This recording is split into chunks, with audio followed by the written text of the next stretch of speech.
This video contains subject matter that may be offensive and disturbing to some people. If you are the type to require a warning throughout a video or show, let this message serve as your warning. This channel discusses the harsh reality of true crime. If this warning is not sufficient for you, consider a different genre and unsubscribe from my channel immediately. Did you hear what I said?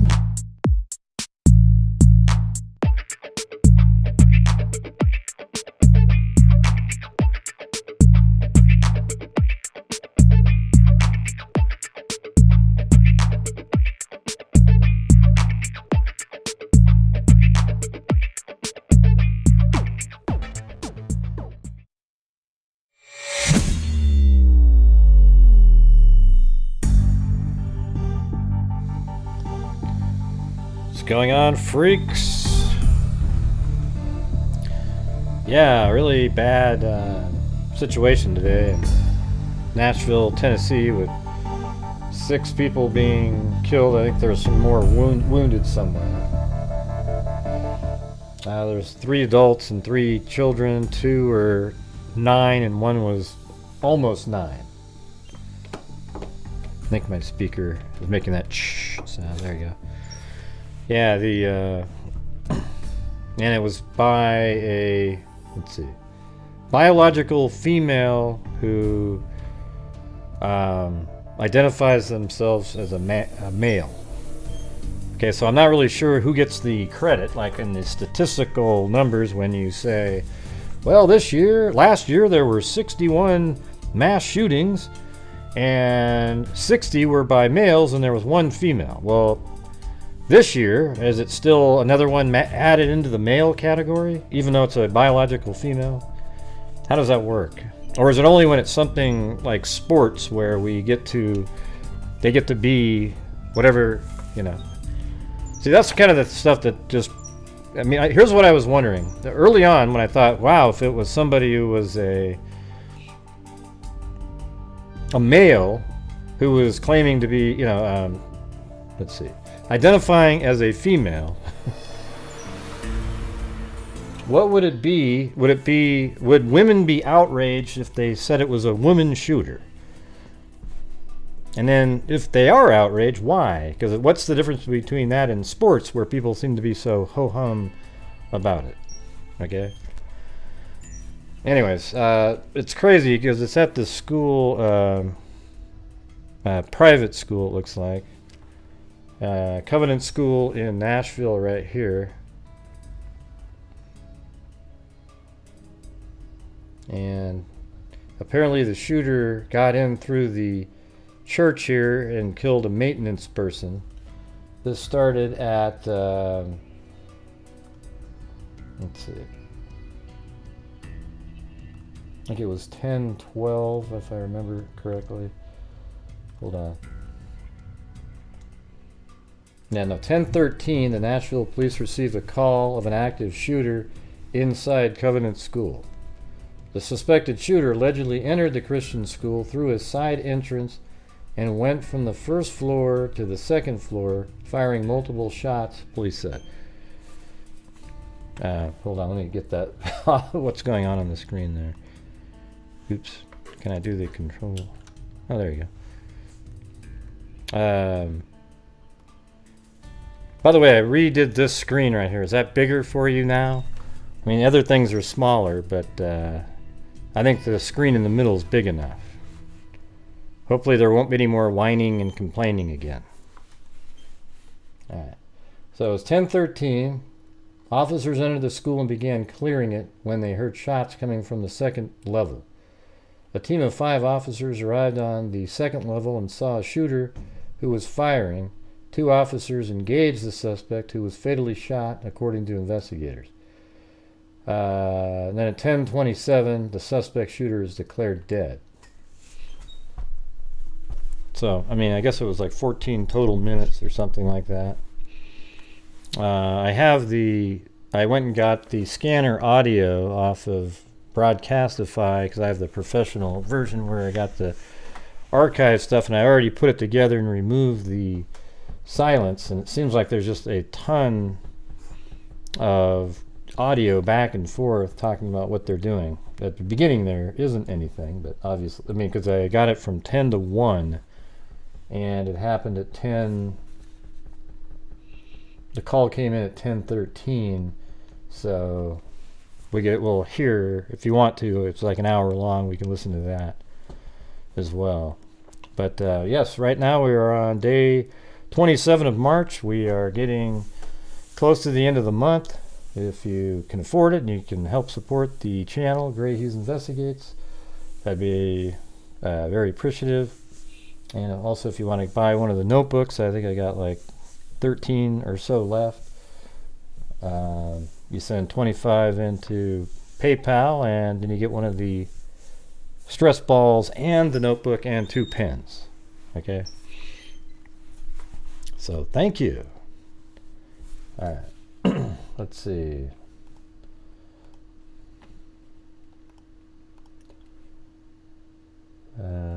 Yeah, let's just do the audio first, and then we'll go. I have the 3 press conferences in a row, so you'll get to sort of have a feeling of how the whole day was. So this is 10 to 1 here. Hold on, let me open up the. There we go. 5100 en route to the internal medicine clinic suite 2. So this is just early on, just before. 0400 for a 47 request. It's going to be Pod D as in David, room 37. Staff's requesting transport. For which ticket? That's in North, suite 20400. David. 10-4, sir.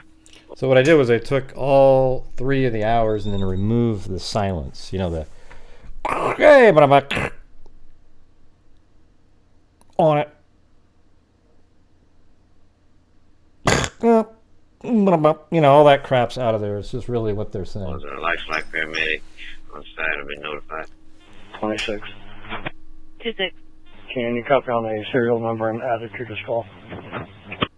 10-4, sir. Go ahead. Adam Boy, 756 Thanks, 696. American lady. Mary.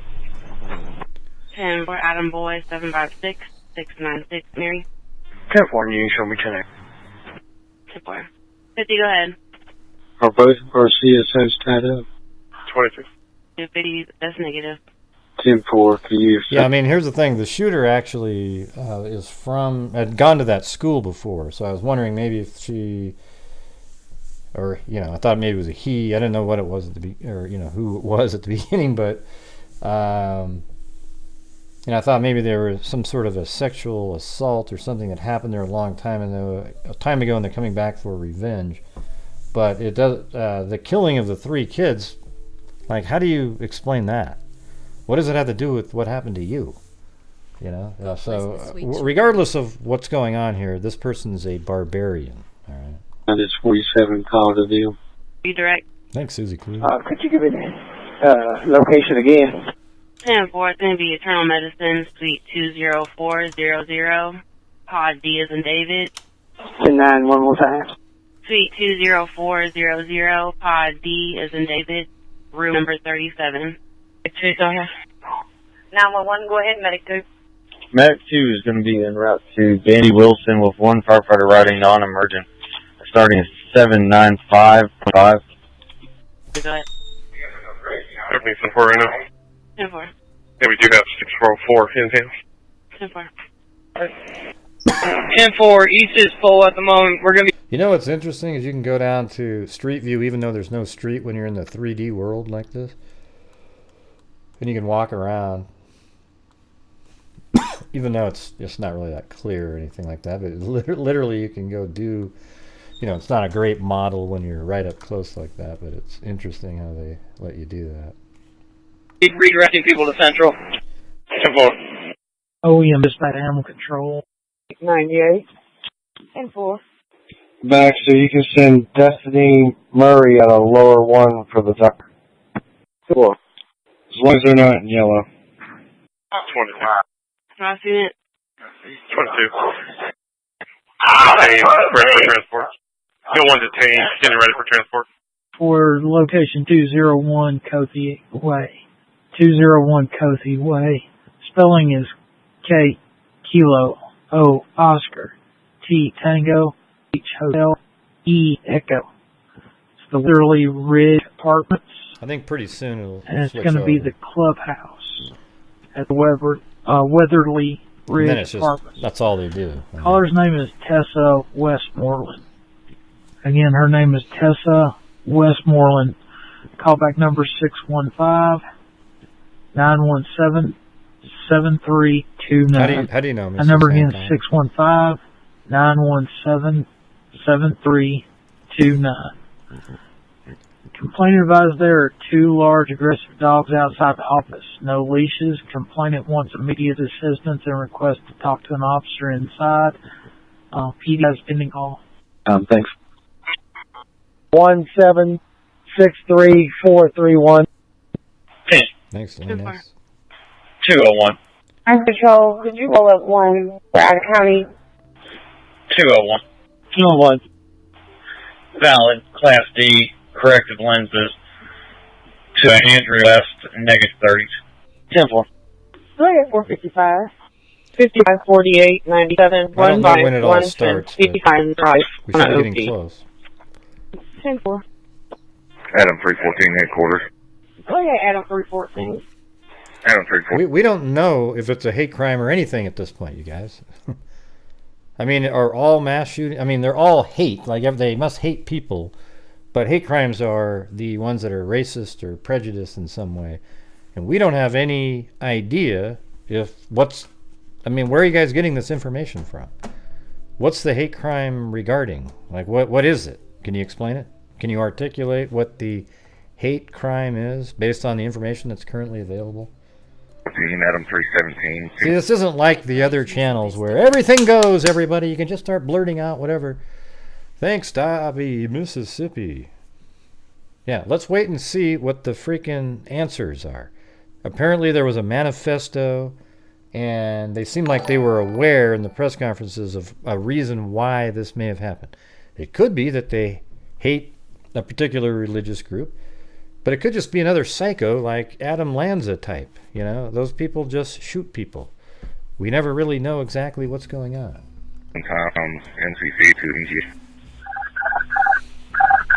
Engine 7, Battalion 1, Ladder 5, Commercial Fire Alarm, 10, she should be in a male. Reed Well, Fleming no, she's Boulevard, been a female. cross of I Pratt, think you need to be in a prison for whatever your biological situation is. Lane and McBride, Maine. Respond on TAC 1, Engine 7, Battalion 1, Ladder 5, Commercial Fire Alarm, 1022 Reed Hey, Fleming Jason Tree. Boulevard, cross of Pratt, Maine and McBride, Maine. Respond on TAC 1. 33. 33. Start is 27-943. 201, 98.9 Tom. Did I check in yet? Yeah, you did. That's simple. I guess. Yeah, before I had somebody come up talking to me, and my memory said, "Did you check in?" No further.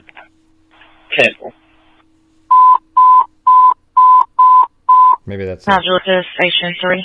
Commercial Fire Alarm 545 North Conflict Road. 2-1. Good one. Sounds like they got a legit active shooter at a school in Midtown Burton Hills. There we go. The name of that school again?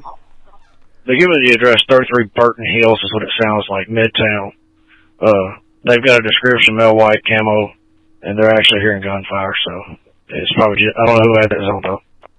4. 33, destination? there it is. 33 Burton Hills Boulevard. Yes. I think that's Hillsborough High School.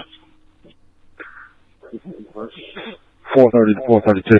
Yeah, 32. I know, Stephen. I know what all this Hey, Ryan, was that, you said Burton Hills, that's going to go by Hills University in the middle of the high school? Yeah, they drew a map to go in to kill people.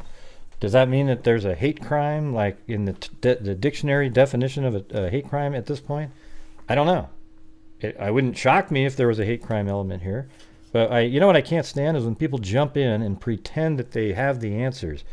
And the thing is if it turns out it's a hate crime, it was just lucky on your part. You wasn't something you gleaned from a key piece of information that you were able to come up with that. All right, that's the truth of it. All right? We don't have information in the public that points to it being a hate crime, just another psycho shooter, and we don't know what the reason is at this point. Does that ring a bell? I don't know. I don't know who has it all for us. I got people telling me it went around back. I'm just trying to, one of our officers, make sure they're in the zone, or if they are in the zone, make sure they know what's going on. But it's legit. They've got description. They're calling for everyone in rescue squad. Got it. Two more. Now do it, Tower 1. Tower 1, sure, responding. General fire alarm 545 North Mount Juliet Road. Go ahead. 10-4. 4 from the zone. 442, dispatch. Go ahead for 42. Shot myself and 49 out at 7435 Old Hickory Boulevard, Jolton, on an OP. 10-4. For confirmation. Go ahead. Convenience. I'll be back there in a second. 430, 449. Go ahead. 49, be advised. Stay out of the general area of Burton Hills Road, Hillsboro Pike. Confirmed active shooter. 10-4, we're on the north side. 10-4. Engine 3 will be investigated, mate. Copy on sir. Roller 2, engage 8. As soon as she's in the vehicle, I'll open it up. 743, I'll be 1083. Sure. Tower 1, sir. Burden Children's, Tennessee Timing Ready. 10-4, go ahead. Tennessee, Sam 3 out of 7-3. Engine, sir. The resident here, they said the alarm never went off, and the alarm is normal status. The engine 3 is in service. Actually, the squad 2 is also going to be in service. Copy on sir. Car 6, go ahead. We're out with car 4 out of Burton Hills. Copy, 10-4. Engine Car 3, go ahead, sir. Okay, Chief Special Ops and ourselves have pulled off of 51st and Centennial. We're all en route to Burton Hills. We're actually on Hillsboro Road right now. Copy, 10-4. 1114 to Delphi. 10-4. Dispatch to 31. 31, go ahead. 31, give dispatch to the 6. 43 boy. 437, boy, stand by. 911 Nashville Fire Station 3, medical call. Speedway 12115 Lebanon Road. 12-1-15 Lebanon Road. Squad 2 responding. Copy Squad 2. We have you responding 12-115 Lebanon Road. 12-11-15 Lebanon Road. Speedway 06 Louisville Highway. 006 Louisville Highway. Some of the counties on the phone with them. They called them back. They're Spanish speaking. They're connecting them to the language line. Yeah, I think the worst thing for me is that you've got these, you see all these pictures like this. Hold on, let me open this up. Like this one, like a father picking up his kid, probably was so worried. And, all these children. This picture here will probably win some kind of an award somewhere. It's just so perfect. And, these parents are so happy. Like, they were scared to death and then they got their kids. See that? But then there's 3 parents out there, or, 3 sets of parents and all kinds of other family members who didn't get to have that sense of relief that these people got. Their nightmare actually occurred, where these people prayed their nightmare wouldn't happen, and they were, their nightmare was extinguished because their child was safe. Like, look at these. Thank God, thank God, thank God. I mean, that's what's so horrendous, just realizing. And I know what, I just kind of know what that's like, because, I remember when, I always use my brother when he died. It's like I was at the hospital first. My parents drove all the way from Portland to Eugene. It was 110 miles. And the whole time that they're driving, they weren't sure. So they had hope. But as soon as they pulled up, I had to tell them that he didn't make it. It was just, God. I mean, just remembering that time, it makes me it just sucked. Telling my mom that, it's just brutal. I can let you know further when we have more information. Go back guard. You got one outside of one second, right? 10-4. 3, go ahead. We're in route. Copy Medic 3. We have you en route. Medic 3, Squad 2, you're going to be right to the Speedway. It's going to be for an elderly. That's a gas pump, pumping gas. He called in requesting assistance. He was unable to move. No drugs, no alcohol, no. Metro Midtown is on a school shooting. 4th of multiple victims down. We are monitoring Metro radio traffic at this time. Unknown which school or where they're transporting, but it sounds like there's multiple victims down inside the school. Shooter is down now as well. 30, I'm direct. I've also advised 31. The school's going to be over in the Belmead area. It's a Presbyterian church / school. 20, direct. What's that? This is Reck. Dispatcher, we put it on a command message on this, even though it's not Vanderbilt related. 10-4, are we going to send out a command message on this, even though it's not Vanderbilt related?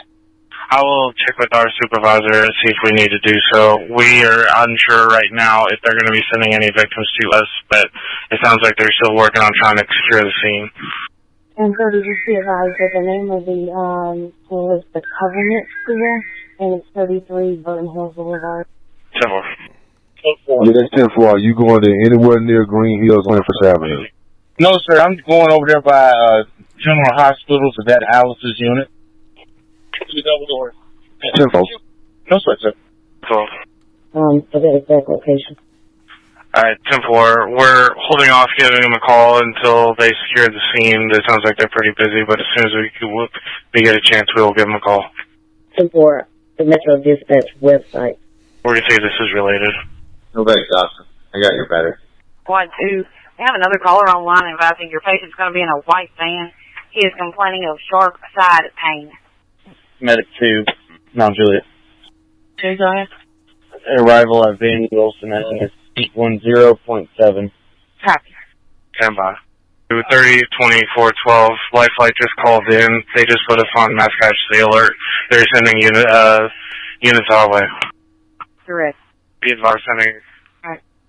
be advised we are sending a command staff message at this time. Supervisors are working on that. Break. Dispatch 230. Can you give me the address of that location? Burton Hills Boulevard, BURTON Hills. Our supervisors know. Dispatch is going back to channel 1. 20, code 12. 31 and 230. If we get at our patrol officers of the situation, or we just notify them. Thanks, Admiral. 10-4. 30. Dispatch to all units. Dispatch to all units. Be advised, we are under a mass casualty alert. The school shooting in Midtown off of Burton Hill. Multiple victims down. They will be sending them to VUH, VCH. At this time, all radio traffic will be kept to a minimum except for emergency situations only. Yeah. Well, thanks, Admiral. Also, thank you, Mag, out there on PayPal. Thank you so much. Ryan, 5 o'clock. Go for 5 o'clock. First ready. Put him in the hallway. Dispatch, squad 2. Wait. 2. Dispatch to all units. Be advised, we are under a mass casualty alert. The school shooting in Midtown off of Burton Hill. Multiple victims down. They will be sending them to VUH, VCH. At this time, all radio traffic will be kept to a minimum except for emergency situations only. Ryan, 5 o'clock. Go for 5 o'clock. First ready. Put him in the hallway. Dispatch, squad 2.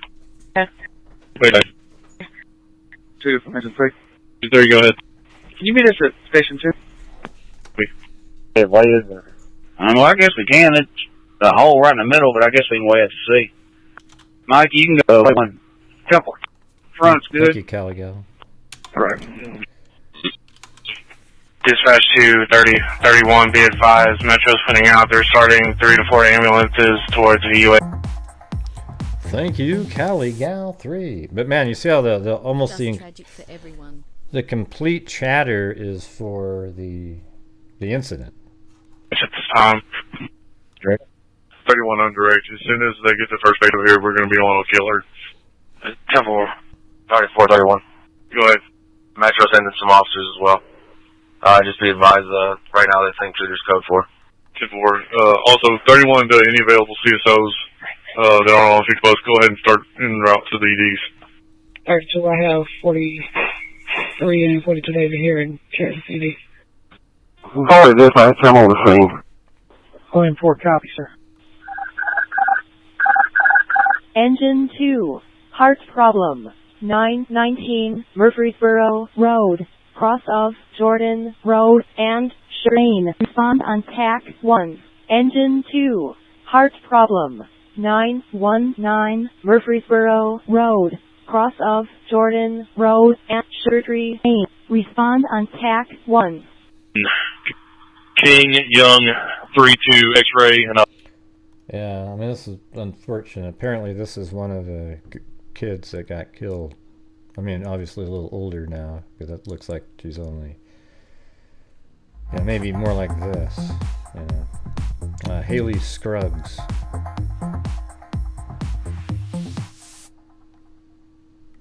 That's something Ada just sent me a minute ago. Ugh, it's brutal. I'll be at dead end Jackson. 327 headquarters. 97. 105 dispatch. Go ahead, 30. 30. We have a call holding 43 assist citizen, 44 labor and delivery and triage. Staff's reporting a person with a patient who has a gun on his side. It did state that there's a badge next to the gun, but staff wants to make sure he's clear of the hospital with his weapon. Thank you, Kathy Chabin. Yes, sir. 10-4. Dispatch 33. 33 on the Reck on the being route. 10-4. 911. 911, the air is held. This is emergency traffic. 105 to dispatch. OM3, go ahead, sir. Be advised, we are launching the drone Yeah, that's what it said per in the article. PD at this point on this Burton Hills. So I guess that's actually the pastor's daughter. Do you think the shooter was aware of that? He or she, whatever the hell you want to, whatever floats your boat, I guess. Whatever political statement you're trying to make, that's how you refer. I would say she. Yeah, she's the killer. Okay, it's not a male that killed somebody. Except maybe females want it to be a male, so it's not included into the female. It's crazy. Hey, thanks, Your Gypsy, and also to Music Maker.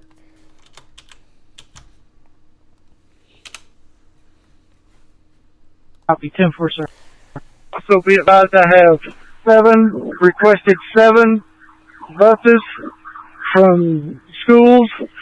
They are en route. Copy 10-4. Dispatch 105 in service en route. Occupied, you can send the next side. 31, confirm that is going to Pete's direction. Amen as a Pete. Prayers for all victims, families, and survivors. Yep. Level 1. We can verify with them. 1 sec. Medic 35. D. Wilson, 10-0. Send your pictures, and there's no picture on the driver's license. Yeah, well, what's that 1028 coming back to? She'd like you to signal it over at the 8-pod charge desk when you get a moment. Lifeline. Most of these are going to be coming into children's. The Lifeline did advise that 1 or 2 may be coming into adults. 30. Replacement expires in 23. 3/21 of 23. That's right. 101, can you try Michigan Edward Queen Paul 20? Thanks, LM. Yeah, I guess that's a good. Eugenie, thank you. And then LM with your. Well, he or she is dead, thank God. Well, that is absolutely a bonus. 82. Edward Queen Paul 20 incident. Sample. And thank you, Car 3 dispatch. I need you to call the airport tower. Tell them we're requesting restricted airspace at this time, other than public safety. For this, we'll have. Wow. a drone or two in the air that will be public safety. But we need to clear the air. We've got these choppers that are coming in on us. It's going to hinder our operation. Now they're clearing the air. Copy, 10-4. That's per PD. 22 will be parking ambulances on Pierce Avenue. Come on. 43 David, we have medic 23 and medic 5, 97. 5. 22 to 30, do we want to keep Pierce open? 9. Do we want to keep Pierce Avenue open? Yeah, let's keep it open for right now just to see what it's going to like. And then if it starts to get backed up, then we'll go ahead and block it. 4. Wow, that sounded just like Jenny Penny. What was she doing there? 56, 410. 412, new start 297. 4. Control DK9, please. 6 to 3, where you at? 3, we're at 30 Burton Hills. I'm here. I'm trying to figure out where you said. There's a Control DK9, please. Yeah, one contact visit complete at this time. Terrible. Show me out. Well, it could be a scenario where early on, maybe, I mean, who knows? Maybe her identity issues or what the church made her feel bad about or something at some point. You know, it could be something like that, or something happened to her at the church, and maybe she blames the church for how her mind thinks now, something like that. 12 East Avenue on attempt to serve. 3243. Good. Yeah, 20 she was born on a woman. 3210-230. And biologically she's a woman. Still monitoring Metro traffic. It sounds like all victims that they have so far have been sent to PEDS. Do we have a count on that yet? Currently we have 3. To 1014, team HI. OEM dispatch, car 3. 3, go ahead. Hey, yes, sir. What's going to be your max altitude Yeah, we said you that earlier, requested? American lady. 33. 31 up. 10-9-33. 33 copies. Family member is 97 and they're upset. Do you need additional? 3, can you repeat? I'm sorry, there's a lot going on right here. Hey, yes, sir. Tower wants to know your altitude. I'm trying to get it from PD what they want. Dispatch 31, go ahead. The 31, just to confirm, have we received any victims FEUH? It's a negative. 10-4. We're continuing to monitor. We'll let you know. 412, channel 597. 10-4. 654. Jason Busher and Chris Williams was notified. 10-4. Public safety aircraft are 10-4 for this. Any non-public safety, we need to keep them out. Copy. Non-public safety aircraft need to... Okay. Restrict that. That's correct. 105 for free. Hey, go ahead. Yeah, I'm loading my UAVs up as well, so we'll get some extra battery power. Anything else you need? But that don't mean in a minute I won't. Copy. Well, I'm on there. Thank you. R3 dispatch. Can you have Heidi give me a phone call, please? Copy. 10-4. 48 boys to dispatch. Can I get Systems Avenue 80 for 44? 31. 31, I'm almost 97. 10-4, I believe 30. This time. 10-4. Advise, District 31 at 33, advise if we need additional units. 31 and 33 are out front with the individuals, along with 48 Boyd and 48 Charles. I think we're 10-4 right now. This is all verbal. That's 10-4. 10-4. 31.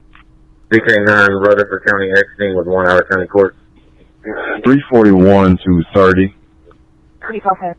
You need any additional units? No, we're good for right now. I'll post if we need additional. 10-4. Myself and Vance are available if you need us. 582 dispatch. 582. The DCH administration's opening their AOC in the Wellington Conference Center upstairs. 10-4. 10-4. Hey, would everybody just hit the like button, please, even though you don't like the topic, but maybe the channel itself you might like? They're going to be over near Star Wars. 10-4. Last unit, your digital? 412. 412. 10-4, can't see it. Pierce, assisting with traffic. That's going to be zone 20. I think the shooter biological gender is a female. Areas as well. In reference to active shooter on Hillsborough Road as a school leader. And just letting a lot of people go by. Parents, they will let us know when they set up. That's what I said, Betsy. For repeating 1, exactly what I just 33. said. 33. Will you direct on 22 traffic? What's good? 22 advise that hospital admin are making Whitehall the meeting point for families for this event. They will notify when that is up and running. We have not had any family show on our end. Positive. That's definitely. 6 dispatch. Yeah, I'm going to be leaving here going to 440 in Hillsborough to see if we can get some buses through the traffic. Copy, 10-4. Medical Corporal Novak. 22 traffic. What's good? 22 advise that hospital admin are making Whitehall the meeting point for families for this event. They will notify when that is up and running. We have not had any family show on our end. That's definitely. Well, she was identifying as a guy. 6 dispatch. Male, a male. Yeah, I'm going to be leaving here going to 440 in Hillsborough to see if we can get some buses through the traffic. Copy, 10-4. Medical Corporal Novak. Dispatch, dispatch 3. At destination in the mileage 12.312.3. Copy. Juliet. Make sure. We're back in the city. Well, it couldn't have been that long ago. She's only Car 28. 3, go ahead, sir. Can you advise the tower we still got Channel 5 chopper in our airspace? Copy, sir. 10-4. Go for it. What's your 20? CDM intake, dropping off in it. 21 at the moment. 10-4. Where she's needed. 10-9. CSO Smith is asking where she's needed. Road. Cut you out, and I was trying to pick up these buses. Tell me again where you want. I mean, I'm just playing the from 10 to 1 o'clock, condensed down to an hour. There's 42 minutes left. But if it stops talking about it, then we'll remove it. I think it keeps going and going. Or MCE, or did first shift allocate anyone to take my position? I'm supposed to be off 1100. Sir, yeah, it's kind of what I was just saying a minute ago, candidly, but thank you. Maybe something like that, except, I mean, this would have been before it was really a big thing that people talked about, but she would have gone to school there. It only goes to 6th grade, and I think that's, what, 11 or, yeah, probably 11 or 12 at that point. So it would have been 17 years ago.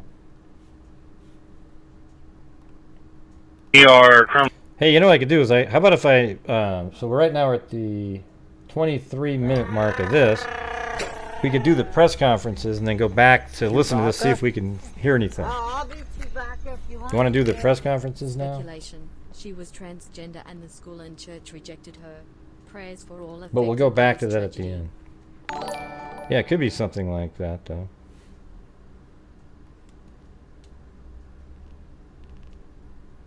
Alright, hold on.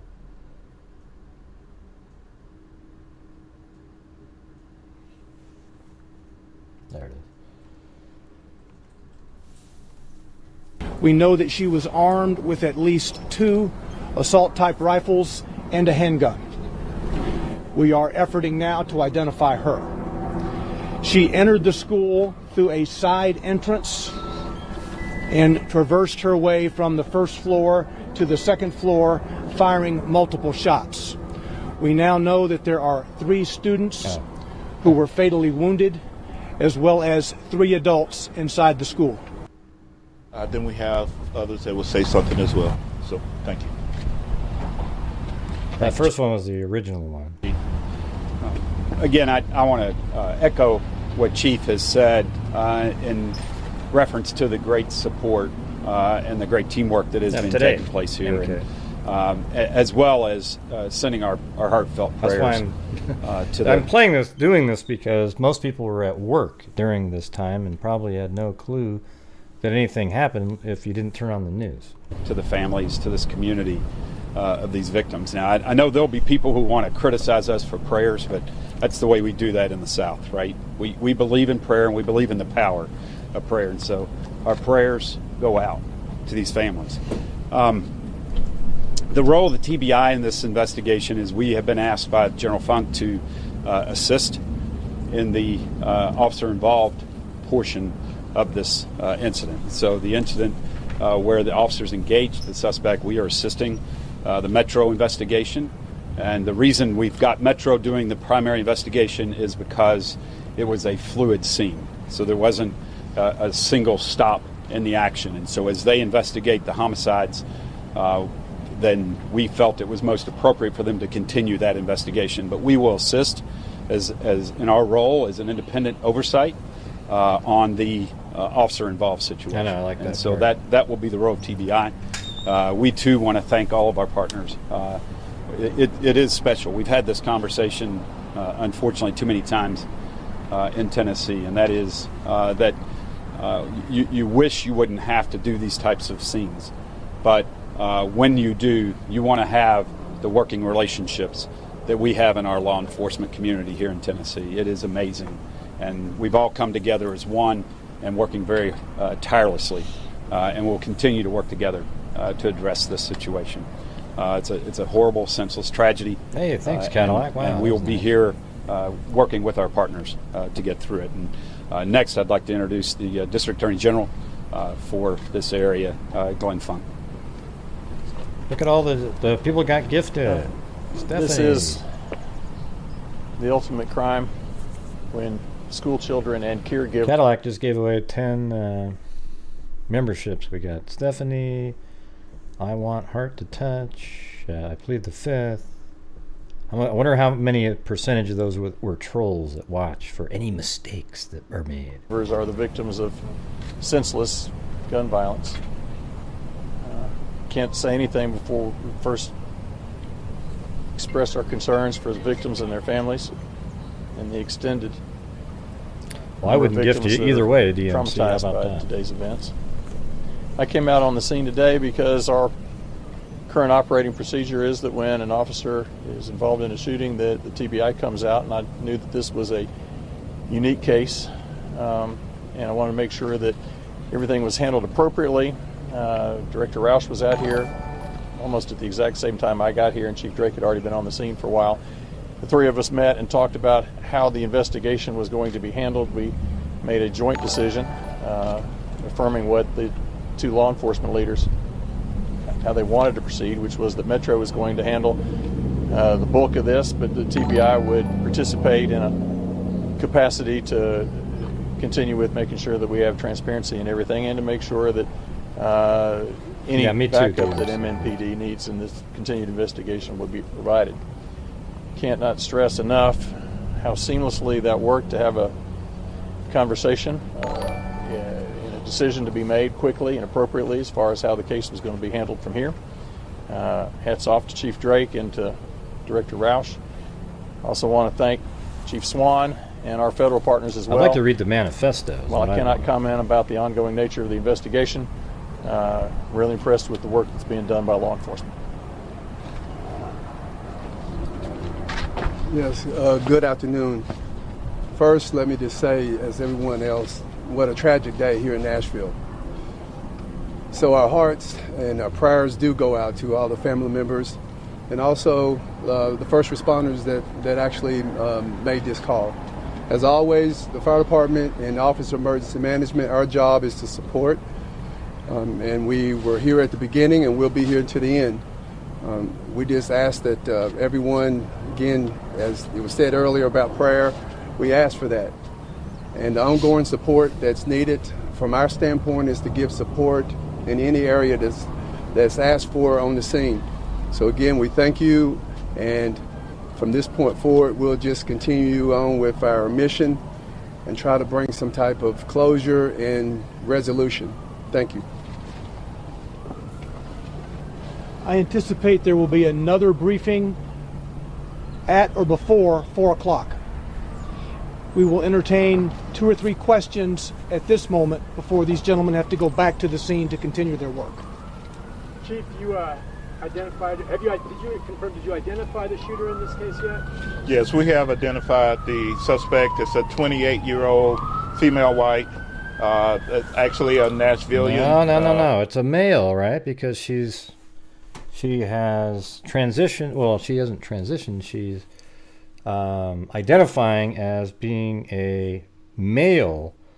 So, we can't change it, you guys. We can't change it in sports or anything like that. So we've got to maintain that this is now a male shooter, okay?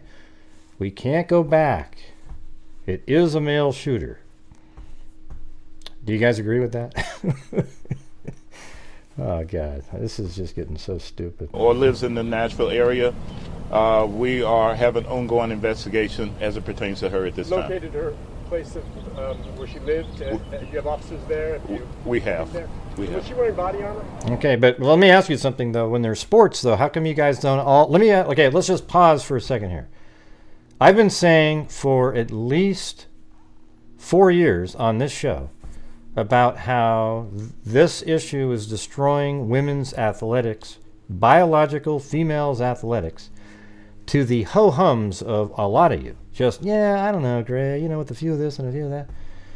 And you've been saying that for years. Now it's a big deal. It's becoming a bigger deal now in the sports world. People are really starting to speak up finally about it. So what I'm wondering is why in the sports world would this person be considered to be a male, and you guys that's what you would refer to her as. Okay? But in this, now it's a female because it's something really bad. And we got to make sure that the really bad things, we got to keep them in the right categories. I mean, it's ludicrous, everybody. Was she wearing body armor? I can't say that far into the investigation. It is a female shooter. I don't remember seeing it, but Case I can't closed. say for certain that she had body armor on or not. Did she have any connection to the church? From my initial findings is that at one point she was a student at that school, but unsure what year, all of that. But that's what I've been told so far. Yeah, it's Aiden. I got on social media, or has her social media been examined at this point? They haven't put her name out yet, investigations so are I still haven't got to going that at this point. Our federal partners, our state partners, we're all looking into that to see exactly. This is still fluid at the time, but we're I'm just playing the press conferences throughout the day. Did anybody pull a fire alarm? Don't remember a fire alarm going out. I was told there were kids that evacuated into a wood line. They had the presence of mind to do that and to go to a fire hall. Once we arrived on scene, we had everyone moved to First Baptist Church, Woodmont. And that way... And sadly, whenever I talk about this topic, you get a bunch of these people with the vitriol in the comments going, oh, great, and then they unsubscribe like little babies. When I literally was telling you guys what the issue is the whole time, and here we go. This is a problem now.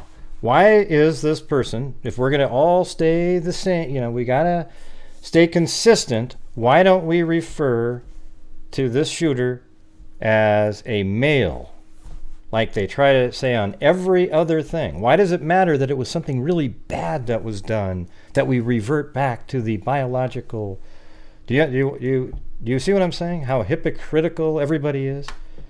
It's ridiculous.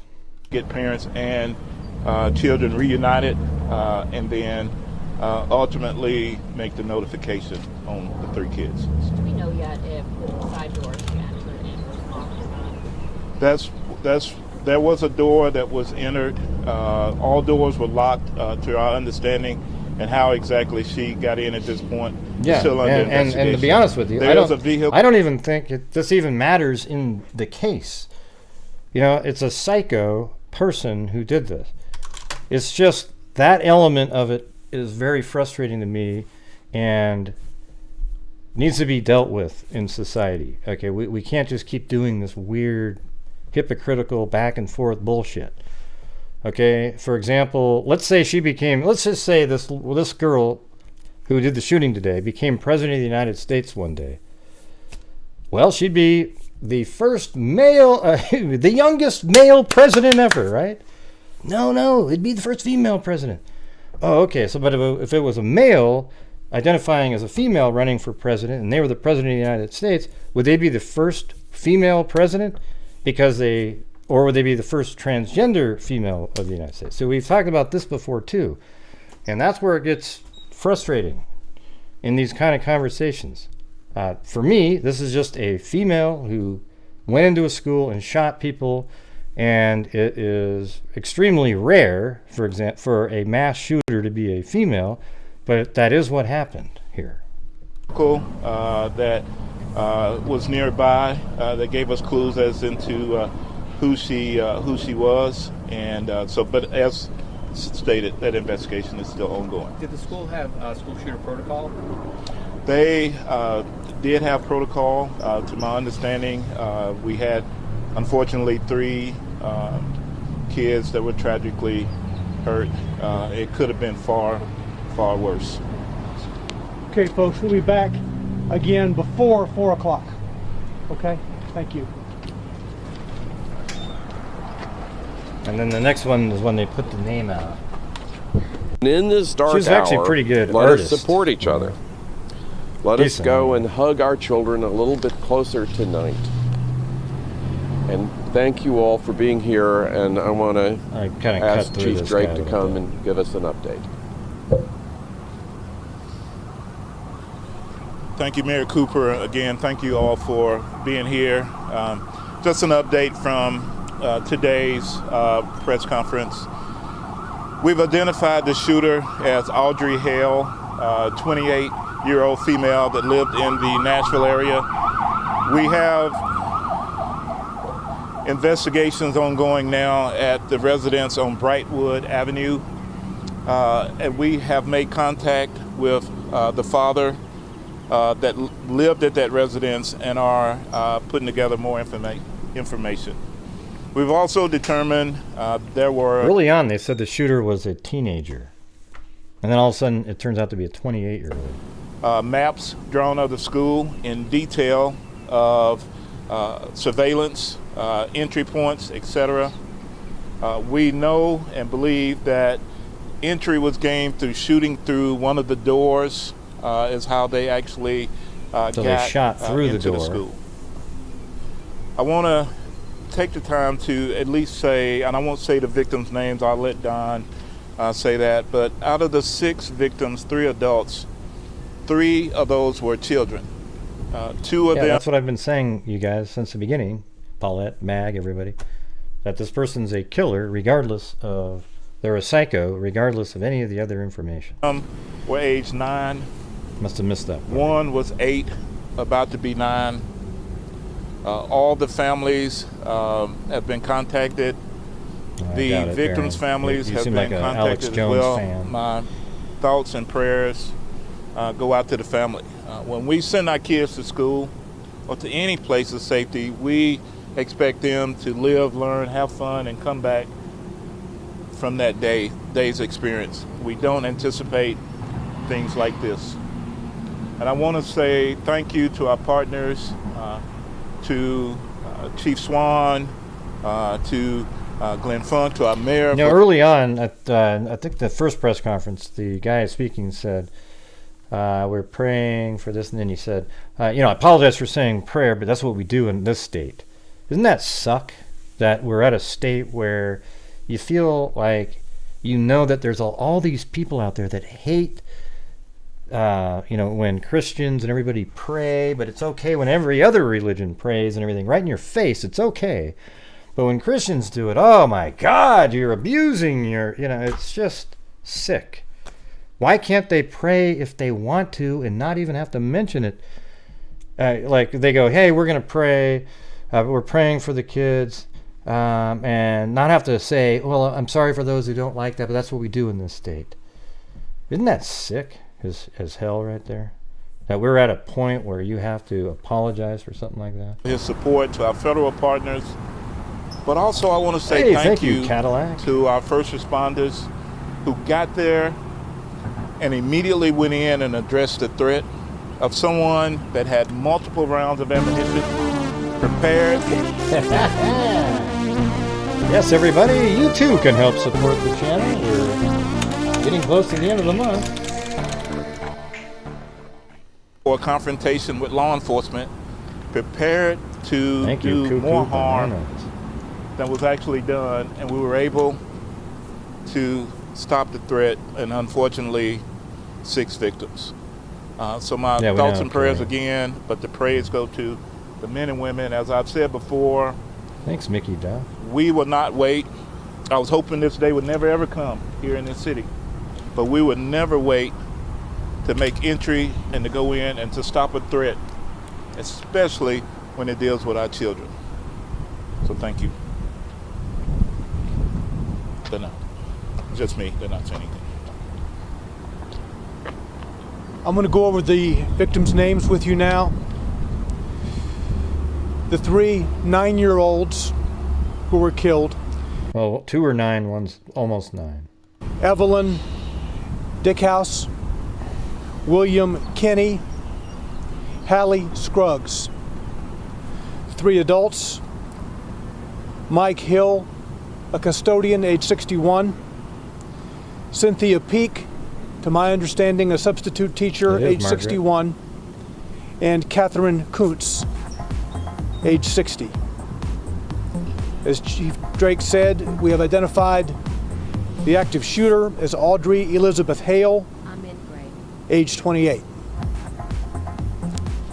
We'll take just a few questions if you have any. Don, do we believe that she was a former student at the school? Yes, we do. Chief, you want to address that? Yes, from our investigations tell us that she was a former student at the school. I don't know what grade she's attended or grades, but we do firmly believe she was a student there. Did she identify as transgender? She does identify as transgender, yes. Is there any reason to believe the shooter first went to the church before going to the school? I can't give you that information. I wasn't sure. We know that the minute the calls came in, we responded to the church, so to the school. Thanks, Dan. Yeah. Yeah. Were there like 2 officers that went in? You like the screen. You know how many there was? So it was 5 officers that immediately went in and addressed. We have video that we're going to release, but you can see in the video, you can hear gunfire going on as they're in the school. They address the threat and take that threat down. And Chief, what do we know about her weapon?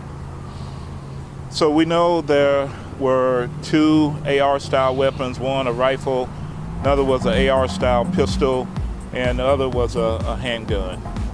We believe 2 of those may have been obtained legally, locally here. Who cares, Firefly? Was what? What do you mean hit? What?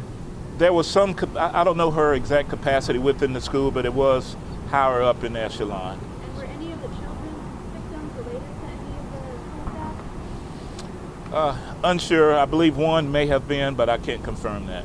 Did the shooter have any criminal history? No history at all. And no motive at this point? Anything discovered in the apartment or No, the house? No, we I think the action is being able to not give guns to people like this. We have a manifesto. We have some writings that we're going over that pertain to this day, the actual incident. We have a map drawn out of how this was all going to take place. There's right now a theory of that we may be able to talk about later, but it's not confirmed, and so we'll put that out as soon as we can. And Chief, is there any reason to believe that how she identifies? I'm sorry, I knocked someone's mic over. I didn't hear you say that again, sir. Is there any reason to believe that how she identifies has any motive for targeting the school? We can give you that at a later time. There is some theory to that. We're investigating all the leads, and once we know exactly, we'll let you know. Yeah, I think the cops shouldn't even have guns anymore. Just the bad guys. See, I think only the bad people should have guns out there. Nobody should be able to protect themselves. I mean, give everybody a can of pepper spray, maybe a little mace, bear spray, something like that. But let all the criminals have the MAC-10s and the AR-15s and all that shit like that. And tell you what, let the cops forget the beanbag guns. Just have them throw a beanbag at them, and I'm sure that'll stop them dead in the streets there. Okay, everybody? It's always get rid of the guns, everybody. It'll solve everything. Right, it'll get rid of the guns from all of the law-abiding citizens who will turn them in because they were asked to. And guess who still has the guns, you idiots? The bad people. Was this a targeted attack? It was. Do we know about a history of mental man or woman? Don't know any history of mental illness at this time, but we are looking at that as the investigation is ongoing. And I'm sorry. She identifies as a transgender man or woman? Woman. See, I don't think you said that right. Transgender female is somebody who is a male who wants to be female. Or, yeah. It was the only school that was targeted. There was another location. I have a hard time even talking about what it is. Like I always want to say this. Well, it's a female claiming to be a male, right? That's how my brain wants to say it. But you have to say identifying as one. But because of a threat assessment by the suspect, too much security, they decided not to. And that area was here in Nashville, so we're continuing with that investigation as well. Right now, we believe it's a lone assailant, and we don't anticipate any further damage at this time, but we're still investigating. Didn't I used to see her all the time at a court? Yes, yes. Mm-hmm. Okay, thank you. So the scene is going to be processed throughout the night, probably into tomorrow. You're right. This is an extensive scene. As you know, she entered the building, which is one structure. The church and the school are in one building. She entered on the lower floor. There were shots fired on the lower floor before she went to the upper level. And it was on the upper level where she was confronted by police and killed. So understand the scene processing will take place over at least 2 days, today and tomorrow. And we'll have more details for you, including the release of video, perhaps tonight, but if not tonight, certainly tomorrow. Thank you. Yeah, David's gone because he came in and said guns are the problem. Yeah. Using his stupid ass political views, All right, so that was it on the press conference. Let me listen to some of this part again here. I'm sorry, I knocked someone's mic over. I didn't hear you say that again, sir. Is there any reason to believe that how she identifies has any motive for targeting the school? See, this is interesting, his answer to this. Is there any reason to believe that the way she identifies has anything to do with the motive here? We can give you that at a later time. There is some theory to that. We're investigating all. There is some theory to that. Sounds like there is something out there. All the leads, and once we know exactly, we'll let you know. So was this a targeted attack? It was. Do we know about a history of mental Yeah, I agree with that, Allie Kate. Don't know any history of mental illness at this time, but we are looking at that as the investigation is ongoing. And I'm sorry. Hey, by the way, where's Alifair M? The killer was a monster man or woman? It's a woman. Haven't seen her in a while. It was the only school that was targeted. There was another location that was mentioned, but because of a threat assessment by the suspect, too much security, they decided not to. And that area was here in Nashville, so we're continuing with that investigation as well. Right now, we believe it's a lone assailant, and we don't anticipate any further damage at this time, but we're still investigating. Just right what address? She lived there with her parents? Or? Yes. Okay. Yes. Mm-hmm. Okay. Thank you. Yeah, I agree with that.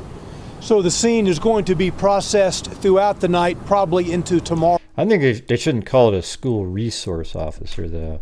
I think they need to have a armed police officer who, that's what they do there, is just protect people.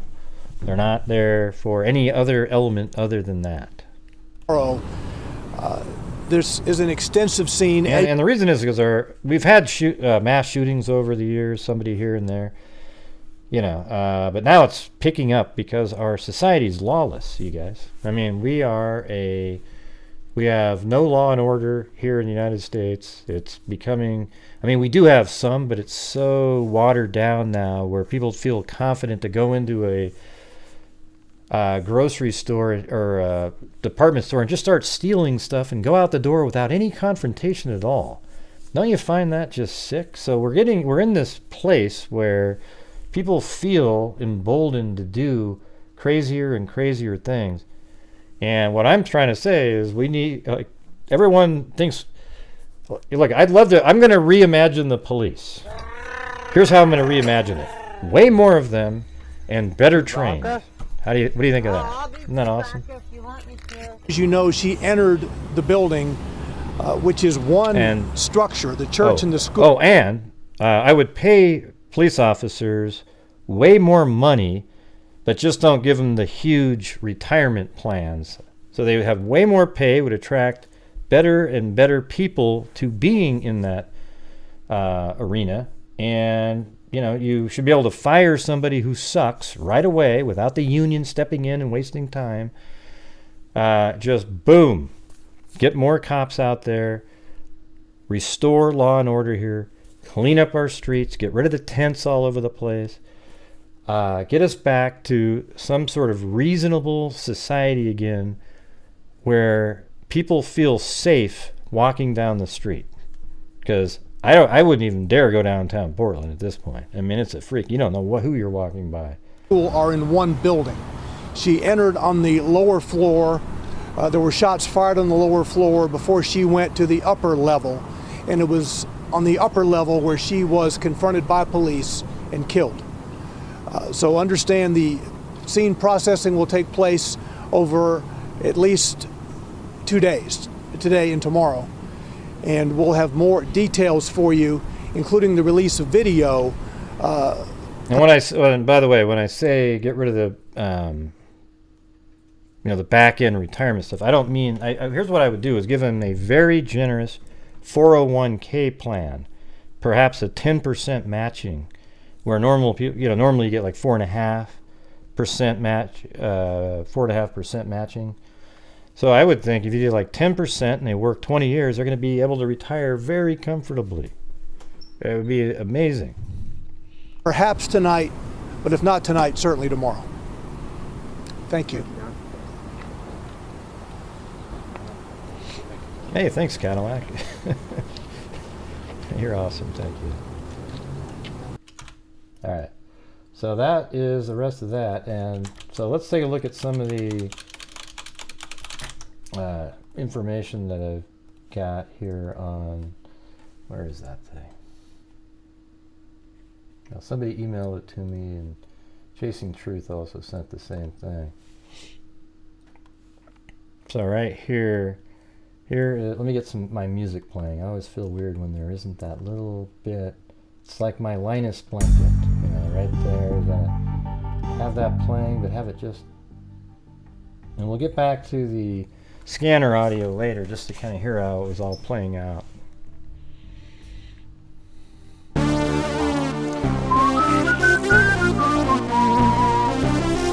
Cat Eye. Thank you.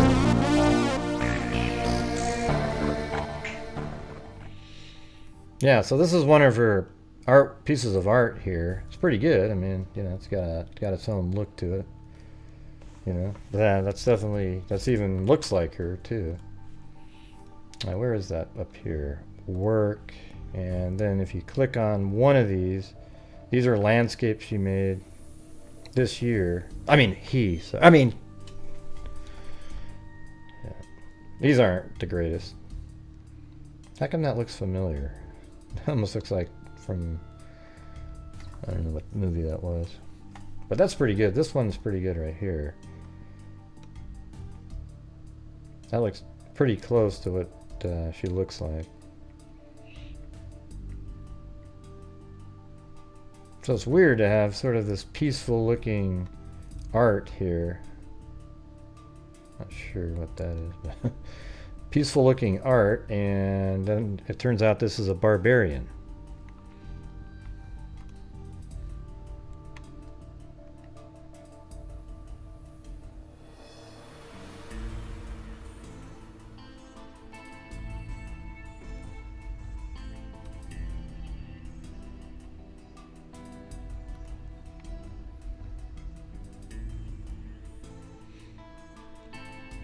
How did she do that? That's pretty good. That looks like Jack Nicholson. I think that might be who that is, right? I mean, from the not The Shining, but from One Flew Over the Cuckoo's Nest, or maybe The Shining. Yeah.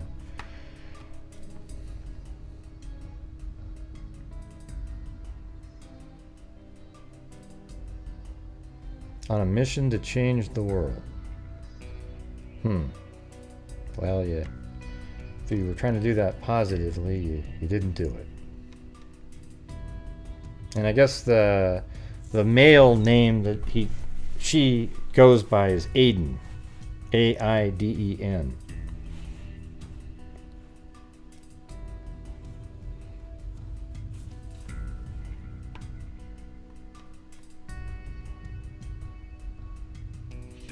Yeah, definitely had some talent there for sure. Can't argue with that.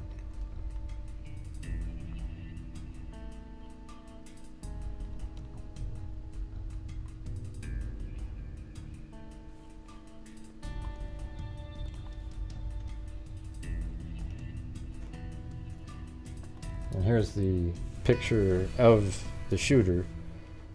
Pretty bizarre. And there's another one somewhere. Can't really. Let me see if this will work if I zoom in. So that's her there, but wearing like male clothing there. And there it is. Look at that. Isn't that interesting? That's that website that's up right there that we were just looking at in that image. And yeah, that's 100%.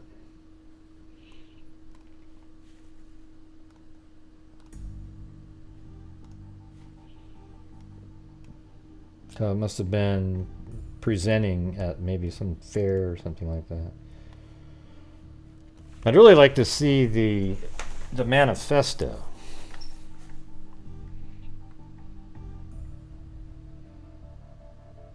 So Hale, the 28-year-old woman, identifies he or him and uses the name Aiden, is identified as the now deceased suspect who shot up a Christian. Here's what I'd like to listen to right now. How is CNN and MSNBC responding, and what are they calling her?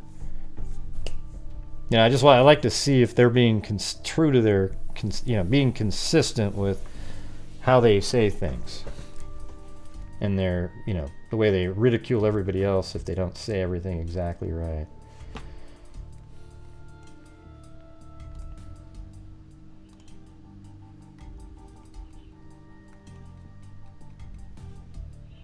Yeah, so I think that's exactly what that was. See, that was the picture on the front. Even that little yellow thing you could see in the picture. Let me go back to that again. Yeah, so it's yellow, the name, and then that picture, right? Yeah. Interesting. Keep doing your thing, Greg. Ignore the haters. Keep the faith. It has its ups and downs, but keep believing in what you're doing. Oh, I do. Thanks. Hopefully today I sounded more positive, some days I'm just like, man, this is crazy. Looney Tune stuff.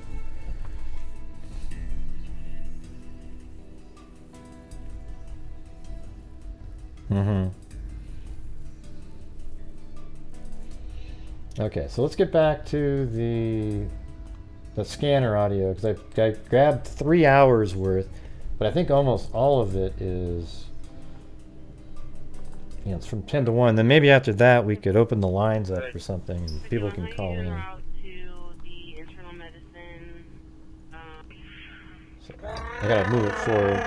Does anybody remember what I said? Was it 23 minutes in? I'll be Chewbacca if you want me to. Keep doing your thing, Ray. Ignore the haters. Keep the faith. It has its ups and downs, but keep believing in what you are doing. There you go. Well, thank you. I'm glad a lot of you guys believe in what I'm doing. Sometimes it feels like you're out on an island or something. But if you're new here and you haven't been watching, you haven't been here before, If you see down at the bottom of the screen here, this channel is donated from the income, not fundraisers or anything like that. Because of the generosity of the freaks, they allow me to keep doing my show every single day, 365 days a year basically, maybe 360. And we've donated $140,250 to basic true crime related charities and a couple non-true crime related charities since January 2020. And last year did 62,000, and this year we're at 13.5. Probably won't be as good a year as last year, mainly because of the economy and whatnot. But if you feel like you want to, and all the income matter. If there's ad revenue on videos that I put out, or there is super chats or channel memberships, I try to donate over 50% of the net revenue. Now, I am trying to do that, and I've been doing that, way above that actually. However, with the economy and everything like that, who knows how it'll turn out, but it'd be great to continue to do that. But if you'd like to become a channel member, there's cheap options on there. There's one for $1.99, and you get to use all the emojis, and I'm sure we'll do a show here explaining all the emojis at some point. All right. So what was it? Does everybody remember where I said I was? Was it 23? Yeah, 23 minutes. Okay. Just tell me again where you want them. Or MCE, or did first shift allocate anyone to take my position? I'm supposed to be off 1100. Sir, we are currently dealing with a situation. Air is held. You can attempt to call 35 signals. I do not have that information. See, look at that one name up there. Hey, hold on. 6. Look at there's somebody's name up there. It says, "You had me at DNA." Well, we have a whole DNA fund. We've put over 50,000 into it for identifying Jane and John Doe's. Hold on, I do have an update from Colleen. She said, "I was right. The cases are in tech review. Danny is going to tell us how things stand any day now." So that means they've already gone through bioinformatics, and they need to be reviewed to see if everything works. And we'll be hearing about that coming soon. And that includes the Addison County case and the Southern Oregon one. Is that sweet or what? Well, we'll see what happens. They're advising now they want to change that. Come into Burton Hills. We're going to come in Burton Hills side and come all the way around the back and come up the exit street automatically. We'll stop them a little before the entrance right here and load the buses in the street. All right, I've got about 5 of them. I'm trying to guide through these intersections. I'll let you know when I'm getting close to pulling in. Okay. Because they're whack jobs, Zozo. That you answered your own question. They're just crazy people.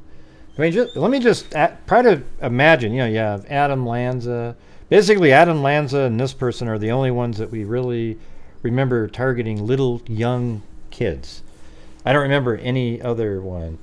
But you just sort of wonder what kind of mind it is for somebody to pull the trigger while looking at a little 8-year-old or 9-year-old girl. Or a boy. I mean, it doesn't really matter what gender it is. But, I mean, doesn't that just really... How do you do that?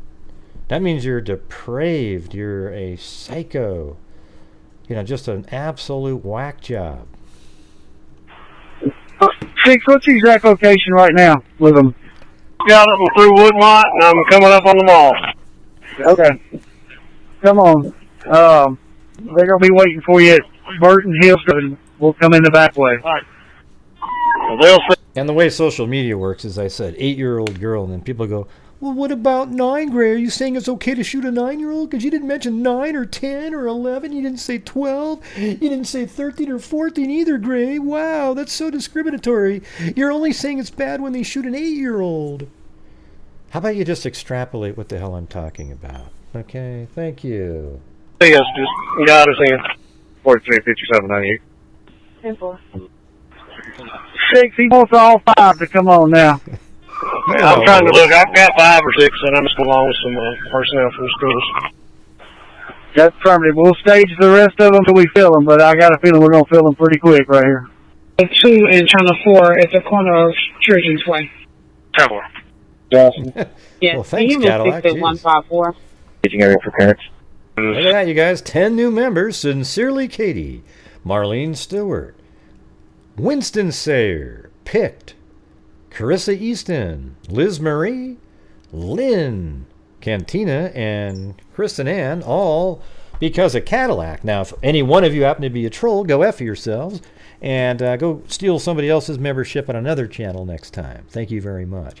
But if you're all really genuine, nice people, welcome. Hey, thanks, Sump for Marie. Sump for Marie. I know what that means. Something for Marie. Yeah, something for Marie. Right? Go on. Yeah. Hospital Theater. Yeah, something for Marie. No, I'm at Harding and Hillsborough. Just wanted to know where the team is to assemble with them. Parking deck at 30 Burton Hills. Copy. Entrance or the second? Boulevard. And you're going to snake back around behind all these buildings and you'll come right back up here where we are. You've got to move these kids first. We'll go to the fire hall when we get this right here moved. They're We've been talking about the whole show, Zozo, what you're referring to up there. What are they going to... This is... Listen, everybody, I'm willing to accept it. It's just another male shooter. We'll jump it. We'll lump it into our category because we're always the shooters anyways. So you don't have to add a female shooter to your roles. Okay? Excellent. okay at the fire hall at the moment. I'm at the second Barton Hills. Hang on. The patient can't ride in a wheelchair. 10-4. How many do you want down here with us? And I'll send the rest to our hall. It was a joke. Or do you want all 9? Hey, stop them right there. All right, Scott. I think I was sending 2 down and the rest to the fire halls. Is that going to work? Don't send any to the fire hall. I need them all right here. And I need them turning around facing inbound Hillsborough Road. Is what we're going to do now. We're going to walk the kids up here to the corner and put them on here. Okay, you need to coordinate with PD because they're sending them to the fire hall. Are they talking about PD? It's just people freelancing. Got it right. 654. 654. All right, Light Hall is not open for the Family Information Center. The Family Information Center will be located on the 2nd floor of Children's, and it's in the theater. So make sure all those officers are directing them here and not to Light Hall. 10-4. 108 dispatch.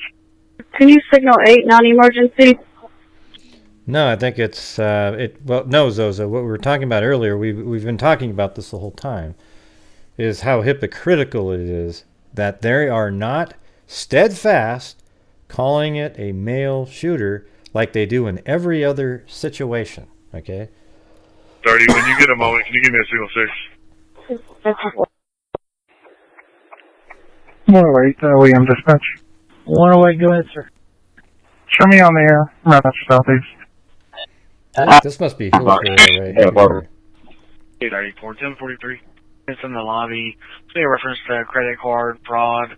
He advises that a suspect has already been arrested in Montgomery, Alabama, but they referred him. Isn't it funny? Like, there are other cases going on, but you would think during something so horrific like this that the dispatcher's even like, who cares about the fraudulent card? Let's get back to the... to us to take a report for it. 105 is dispatch. 105, go ahead, sir. If you will show Red Cross has been requested and will be responding to the reception center. Yeah, you got it completely backwards, Miranda. That's not what they're saying. Dispatch is 93. Supervisor back in the city. Can you send me Ms. Sanders out of lower 4 and Ms. April Smith out of upper 1 to medical? 106. Oh, yeah, her face there did get cut. 43, I'm sorry. I saw your phone call, but we took her in to get their anal glands squeezed out and nails clipped, and then they usually cut a little bit of her hair out of her eyes. I got a haircut today too, everybody. Nobody noticed. Probably because I have my hat on. couldn't get to it quick enough. I just need a location to send a command truck from the sheriff's department because ours is down and so is fire's, and Chief wanted one. Can you get me a location to send them? On the parking deck at 30 Burton Hills. They may have to come in Burton Hills Drive before you get to Burton Hills Boulevard. And come behind it and come in because everything's blocked up. 10-4, thank you. 10-4. All MCC housing, you have kitchen workers, please put them on a bench. All MCC housing workers have some on the bench. Go ahead, Baxter. Who do you need on the floor for? Sanders. Nurse Brittany, give me 6 and 3. 48 boy to 31. 31, go ahead. Medic 6 is transporting a Metro officer with a laceration to the hand coming into the EM doors now. 22. Up to it now. All ambulances that came to Children's have now left. 10-4. Dispatch you 30. Dispatch you 30. Scoutin said her pronoun now is dead. Hey, I like that. Sorry, stand by 1 second. 43 30's on the phone. Yeah, 42. 582 to 42. They got funnier as I thought. Children's main entrance. On the second floor, please. 34. 34 dispatch. 34. Do you have a 6 for 30? Negative. Advising. Let's go ahead. Advising per Metro Radio, all ambulances from the scene that were coming to Vanderbilt have arrived, and 22 is advising they have left. I can't take off the hat now. Doesn't sound like we're getting any more. 30 on your right. All units your right. And the OED is off to alert. 10-4. 24 doors. Coded at USN for the day. Just because of the situation that has occurred at that episode. 20 to 20, 22. 20 to 26. Instead of doors, I need you over at USN. 10-4. 21, I'm direct. Dispatch is direct. Burger to Alpha 1. Go for Alpha 1. Or could you give me Miss Moore out of lower 3 and Miss Narvaez Hyatt out of lower 4 for medical? 26. 1092 USN. Dispatch. 4. Dispatch to 412. Go ahead, sir. Ma'am, we've added 26 post to the incident call. Do you want us to go ahead and create a separate call for that? The incident call. So I don't know if they're going to get back. Simple. Are we in agreement? 65 South, right? 30. 20. The first entrance is going to have paramedic and fire engine right here at the entrance. Turn in right there and come straight back. 3146, go ahead. Put me out at Woodmont and Valley Brook at Woodmont Baptist Church. Copy, sir. 10-4. Myself and Adam 324 going to be 1086 one time from M2HI right to CDF. Beginning mileage is 93058. 93058. 10-4, 1135. Do you have an update for the MASMAC for the notification? 412, you were asking if we had an update on the command staff message? That's 10-4. Will you be sending another message as far as an update? No, she's been here for a while. Stand by. I'll check on that. Copy, sir. 10-4. Good. Myself and Adam 324 going to be 1086 one time from M2HI right to CDF. Beginning mileage is 93058. 93058. Hey, somebody's taking LM's spot in the chat. That's funny. 4 1135. Do you have an update for the MASMAC for the notification? 412, you were asking if we had an update on the command staff message? That's 10-4. Will you be sending another message as far as an update? Stand by. I'll check on that. Thanks, Robin. 582 to 42. 42. What's up here? 10-4, I was wondering where you need me? Skybridge on the second floor of ECH. 30. Hey, it sounds like we have another GSW coming in to adult. Can y'all make contact with Nashville Fire and see if this is related to the other incident? Like the screen set up. 4. Communication supervisors there working on sending that update now. That's 10-4. Thank you. 42, I'm 97. 10-4. 942. Recording in progress. 412. 412. 412. Is there anything particular you want in that comment there? Just any updates that we've received for from those.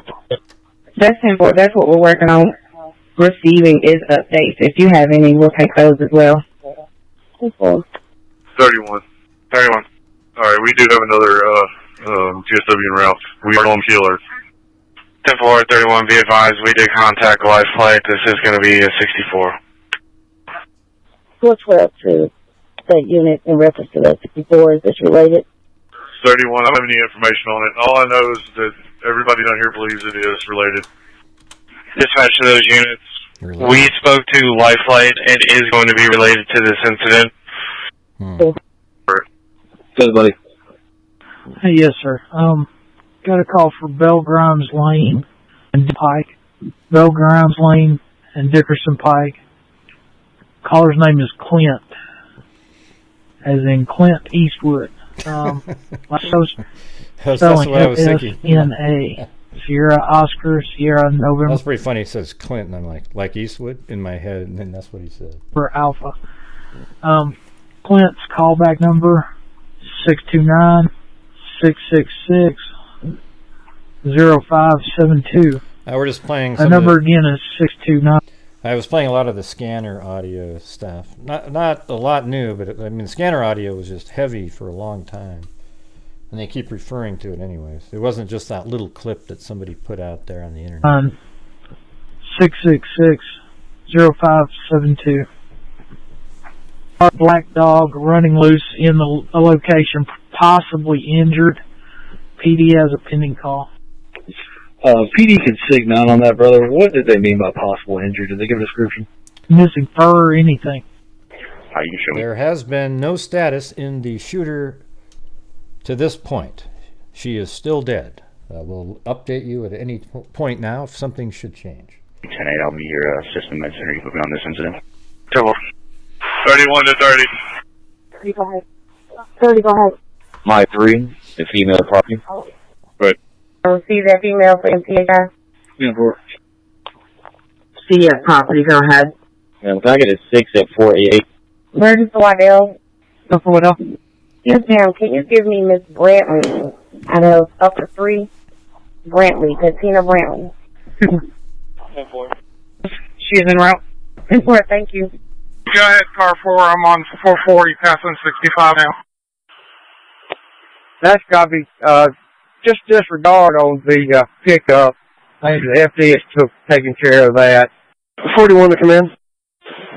Is there a place that the water and resources for the kids' snacks and stuff should be staged? Right now they're out by the buses. Not sure if they're supposed to be in the church or what. Okay, let me get with Dole and I'll find out. Copy that. I'm by the buses with FD that's got those resources. That's copy. This is 105. We still need to contact at Woodmont Baptist to know what facility they're going to enter. Yeah, that's all. The ambulance bay at DUH is at capacity. Unit 41 minutes.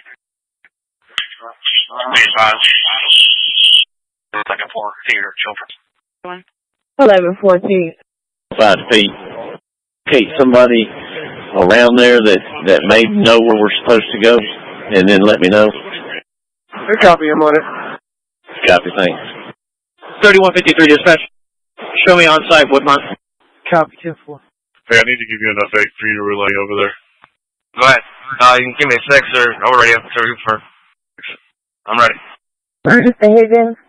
Go ahead. Yes, sir. Can you send me Miss Mendez from upper 6 and Miss Ewer from upper 3? Myself, 32497. CDS. Ending mileage is 93066. 10-4-1150. Here, or right by the entrance of the school back there.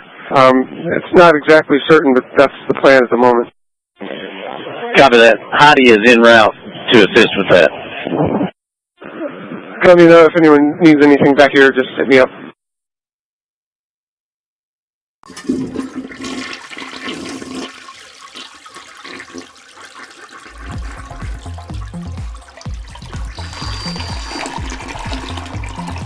See, I do flush the toilet, you guys. Come on. You guys are always, did you flush the toilet, Green? There you go. Okay. All right. Copy. 329 CDF Rover, 497. Mass Control, can we get roll up 1 for 1 vehicle, please? Adam 319. 1016, 4 times DDC to AA Birch. Transportation. Well, if you're out there and you're watching for the first time, make sure to hit that subscribe button and the notification bell. Thank you. Birch Control. Are you clear for 1 van? Simple. Or just got 3 heads away. Adam 319 to dispatch 497 at Birch. Temple. So right now we're actually bringing some of the snacks onto the buses. The kids are still staging the buses, so while they're waiting, we're going to give them the snacks and bus. On the way with stuff as well. 108 to dispatch. I'm on the scene. 108 copy, sir. Sir, show myself and Adam 335, 16 times 5 from DDC over the federal court. Temple. Last chance. 897 at ECH. Praying for all the families. Ron is the doctor. Ready for the next kid to come in. Refer here on standby. Side Reck. Dispatch back 3. We're gonna see. Copy. 62 back in service. 62 clearing back in service. 33. You can show me out on a 43 Charles Guitar Center in Dillard's. 22. 22. Being about 45 at Medical Center in Pierce. I had 10-4. 22, 21. What's left of that? Right. 10-4, I think it's the 21 or 22 to that 45. 10-4. Dispatch 21. 21, 22 is reporting 45 in Med Center in Pierce. Going to get you en route for traffic control if you need it. 22, I'm 97. I'll let you know what I need in a minute. That's simple. 45. I'm stepping here to Pierce and Medical Center drop to help out. 4. Advice car 2 that TBI's command post is turning into the scene right now. Copy, 10-4. Hey Joel, are you at Woodland Baptist? Bye. Dispatch to any Spanish-speaking officer on duty. Spanish-speaking officer? At Med Center Drive and Pierce Avenue.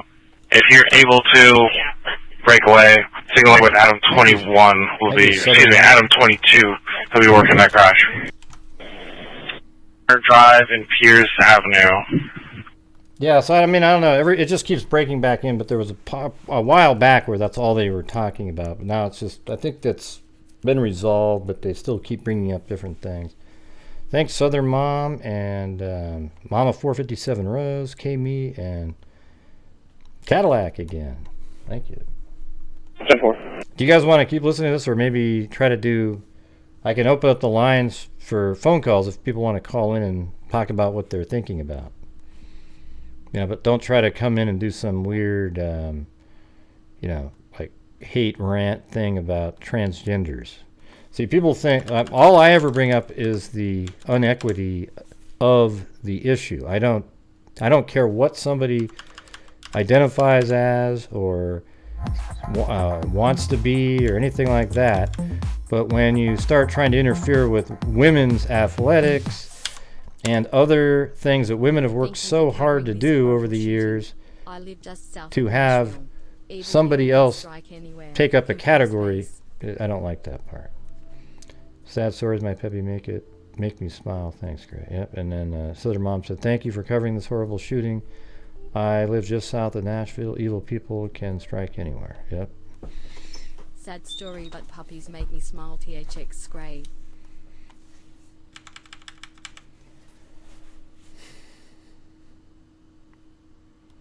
You had a point, and then people started to show their hate. I don't know what that means. I identify as a middle-aged...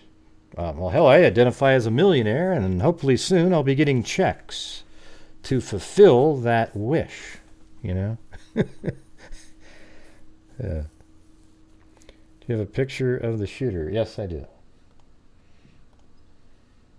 Hold on. Right there. That's the shooter. Wouldn't look at that person and think they're a shooter, but... And then they're also, that's them right here, this person. I don't know if that's maybe her at a different time with different hair. I can't tell. It looks similar though. The same part, face is similar. So that might be her as well in that picture. Actually I think it is, based on that face is exactly the same.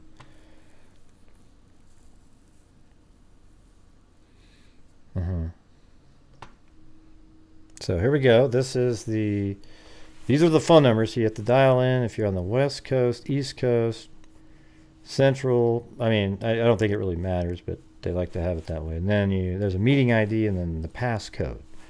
So it's just use your regular phone. You don't have to be on Zoom or anything like that. It's just a phone number that you can use to call Zoom. All right. Let's see if anybody wants to call in and say what they're thinking. If not, then you don't have to. We can make this. Oh yeah, I do have her house. I know it's incorrect. We keep saying her. Darn it. But no, that wasn't it. It was right here. 305 Brightwood Avenue. Right here.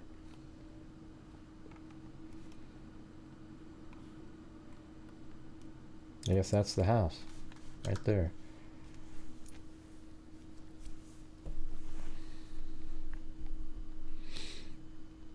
Yeah, I do though. I care about the hypocrisy of society, but it has nothing to do with the shooting, other than you see the media referring to different names. Yeah, they won't say it the way they always do. So I hate hypocrisy. That's kind of why I, even mentioning it at all. Like if the news was saying that, I don't know. You know what? It's just really obvious, and it sucks to have to keep explaining it to people over and over and over again. But yes, make sure to hit that subscribe button. Yeah, my thing is, let's just pretend that the shooter was the other way around, where they were a biological male claiming to be, or identifying as a female, right? And then there was this mass shooting. Would that shooter then go into the female category as a mass shooting? And I think women would be outraged to do that because it was a male. But then they don't seem to care when it's sports. So it's like you should care anytime, anywhere. Now here's what I think they should do in the Olympics, is do something like, you could have 100-meter dash or something like that. And transgenders, females, get to compete with other females. However, there'll be 2 heats for the finals. You'll have one for transgender champion, female transgender, and then also a champion for the biological female. Something like that. You could maybe do something like that, just so that they can compete with the sex that they want to compete with, but there's 2 different categories. If you don't do that as a society like that, you can't say that they are females and they get to compete with other biological females. Everybody knows that, right? Okay, all right, let me get this one. 615. Hello. Hey, Gray, it's Billy. Billy Juliana? Billy Juliana, yes. Hey. I'm sorry, I should have identified myself. The mayor, what's going on? Yeah. Oh, hey. It's been pretty stressful actually today, because I do live in Nashville, and I know a lot of folks in the chat are from the Nashville area and probably have the same feeling, and very kind of surreal in a lot of ways. But I really appreciate your covering this case. It's not easy to cover mass shootings, especially school shootings. Especially with the just the whole setup of everything. Makes it a little bit stranger with the. I mean, it has nothing to do with the shoot. I mean, if somebody's a killer, they're a killer.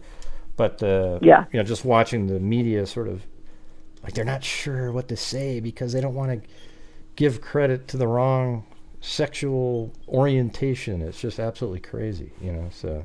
Yeah, it is. It does complicate the issue very, very much.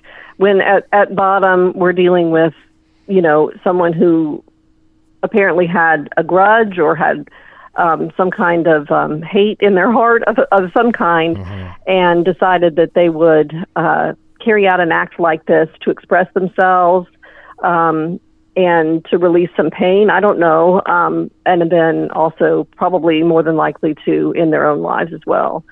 But that's the bottom line. It's just an ugliness. I wonder if it's something like, like I was saying at the beginning of the show, is like, her being a trans person may have some reason why she targeted a church, because a lot of times churches try to, like they'll try to change you. I mean, almost every religion would probably try to change you and try to get you to not be a certain way, and then maybe they were like trying to force her to.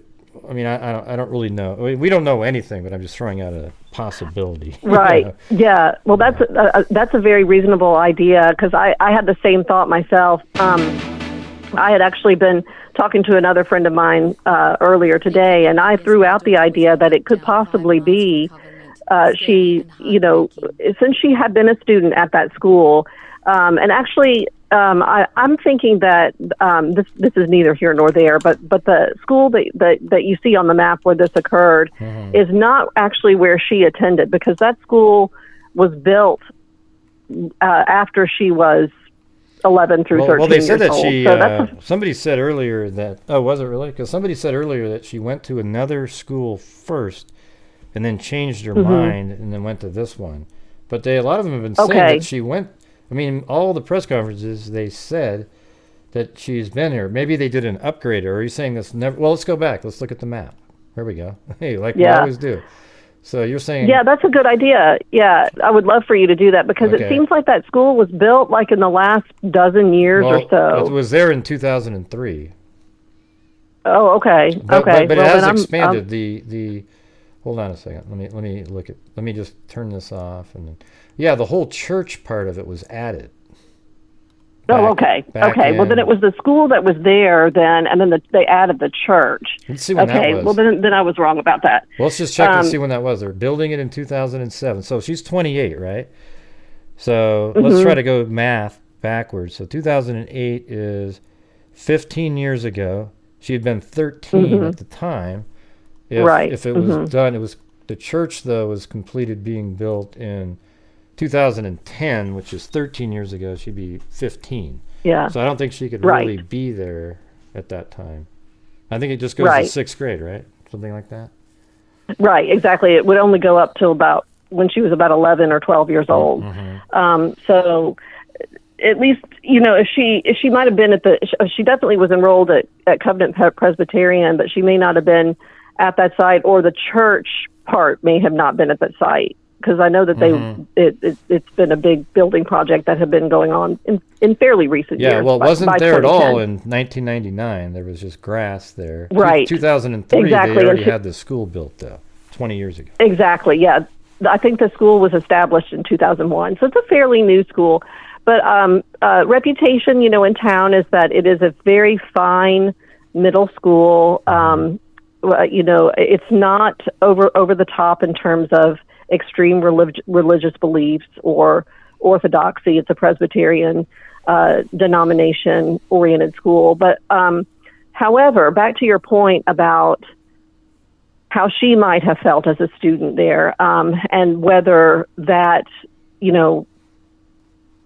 influences her targeting the school. I was talking to a friend of mine earlier, and I thought that was a plausible idea, because, it may have been that she felt uneasy in herself and in her decisions, may be a little bit on the fence about things as she was entering adolescence, and perhaps she got bullied. I don't know. It's a little young, for her to be. I don't know when she made the decisions about her sexuality. That's another question that's up in the air.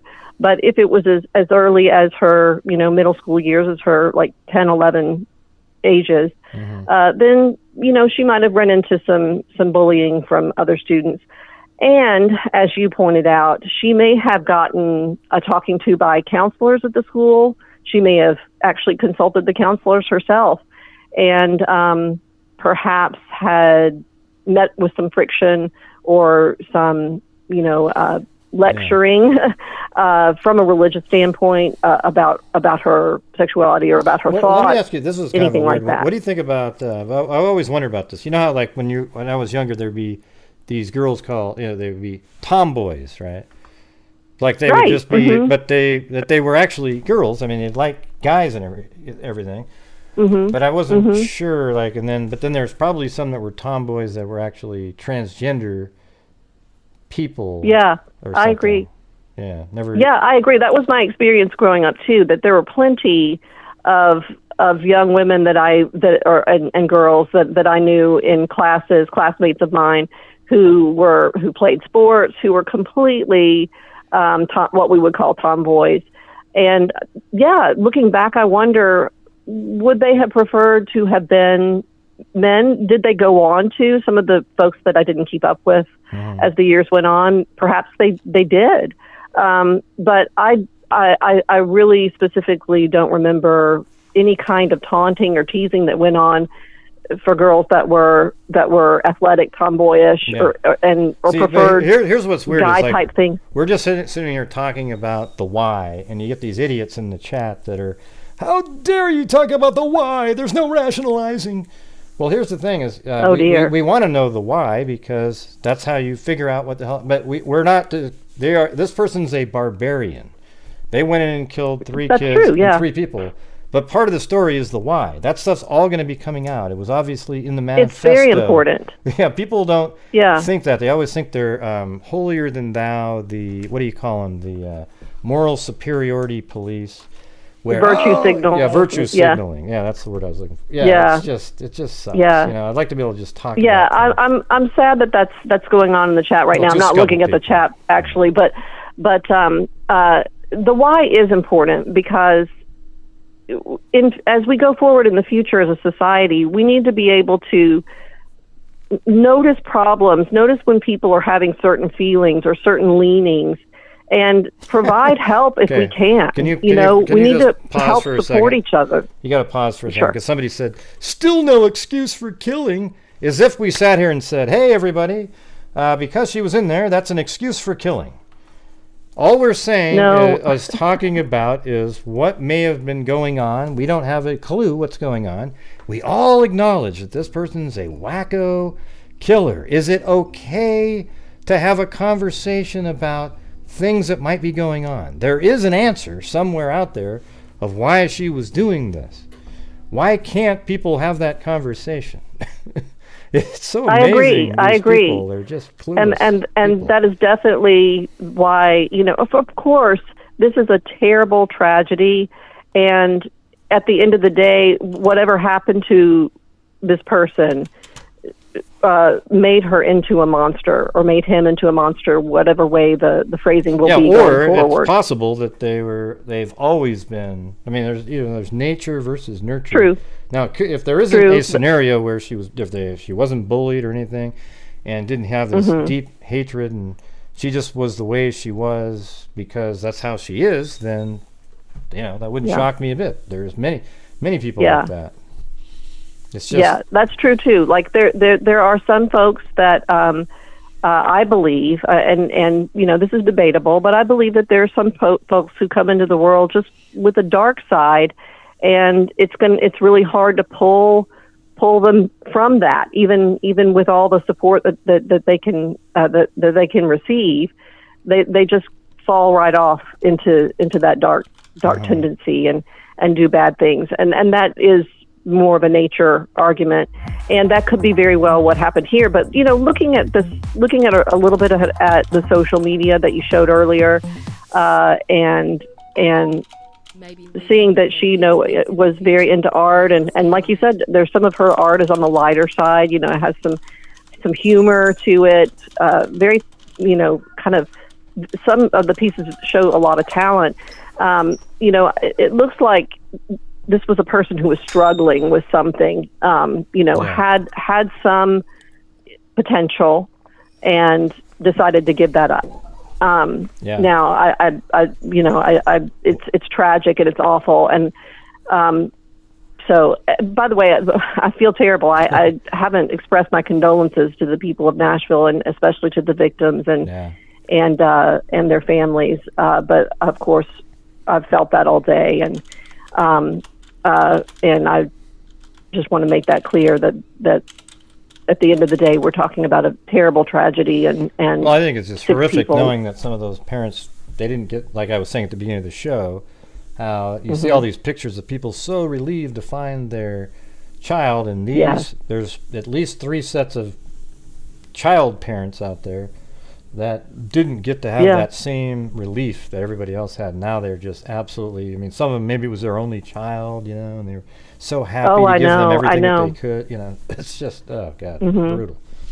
I know it is tragic. And the way they did the pickup for the children, they moved all the kids, as you could hear on the dispatch.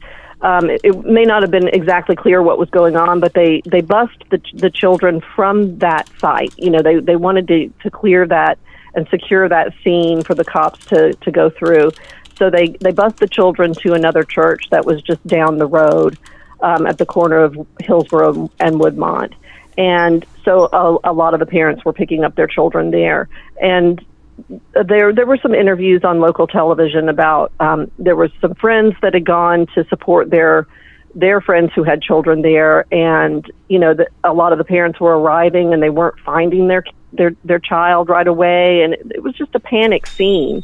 And they were getting texts, and one woman, she got a text with the name of her daughter, and it said safe. But at that point, she hadn't found her daughter yet, and she didn't know whether the safe was a question or whether it meant, her daughter was safe. So it was just that kind of a panicky moment, and all the pictures showing the parents reuniting with their children or walking away from the area with their kids, it just brings tears to your eyes, because it is a relief to see that. But then, like you said, there are 3 sets of parents who don't have that same privilege. Then of course the 3 adults who were killed. I do believe that the one of the adults was the head of the school, and that brings up an interesting question. Excuse me, I can't speak. Brings up an interesting question for me, and because the Chief Drake said that the school was targeted, and I wonder if the shooter had in mind to kill the head of the school. I don't know. It seems awfully coincidental, I should say, that she got the head of the school. It may very well be that she went in there knowing that she had a map, because we do know that she had a detailed map drawn of the school, and went in a side door. She had to shoot her way in because the side door was locked. But she went in, and it seems like she shot her way to the principal's office and killed the head of the school, then made her way upstairs, and then decided to, or maybe had already pre-planned to attack the children. She killed like a janitor or something in the church. Yeah, she killed the custodian. Maybe his office is right there too, or something. What's that? Maybe his office is right there too. Maybe. Right. Or he may have been the hallway. If she came in a side door, he may have been, in a locker area or somewhere like that, or hallway, where she would have encountered him. I feel like a couple of the adults may just have been in the way of where she had in mind to go, but it doesn't really matter at this point, because they've lost their lives too. And one of the adults who was killed was a substitute teacher, which it just brings up all kinds of other more feelings on top of the fact that there are already such grievous feelings that we're having, knowing that this is a substitute teacher. She wasn't there all the time, and just happened to be there today. So another thing I want to just bring up is that the police pretty much figured out her identity very quickly, and they went to her home and basically blew open the entrance to the home to get inside to see if there was anything else that they needed to track down about this person, whether there were further plans, accomplices, or anything like that.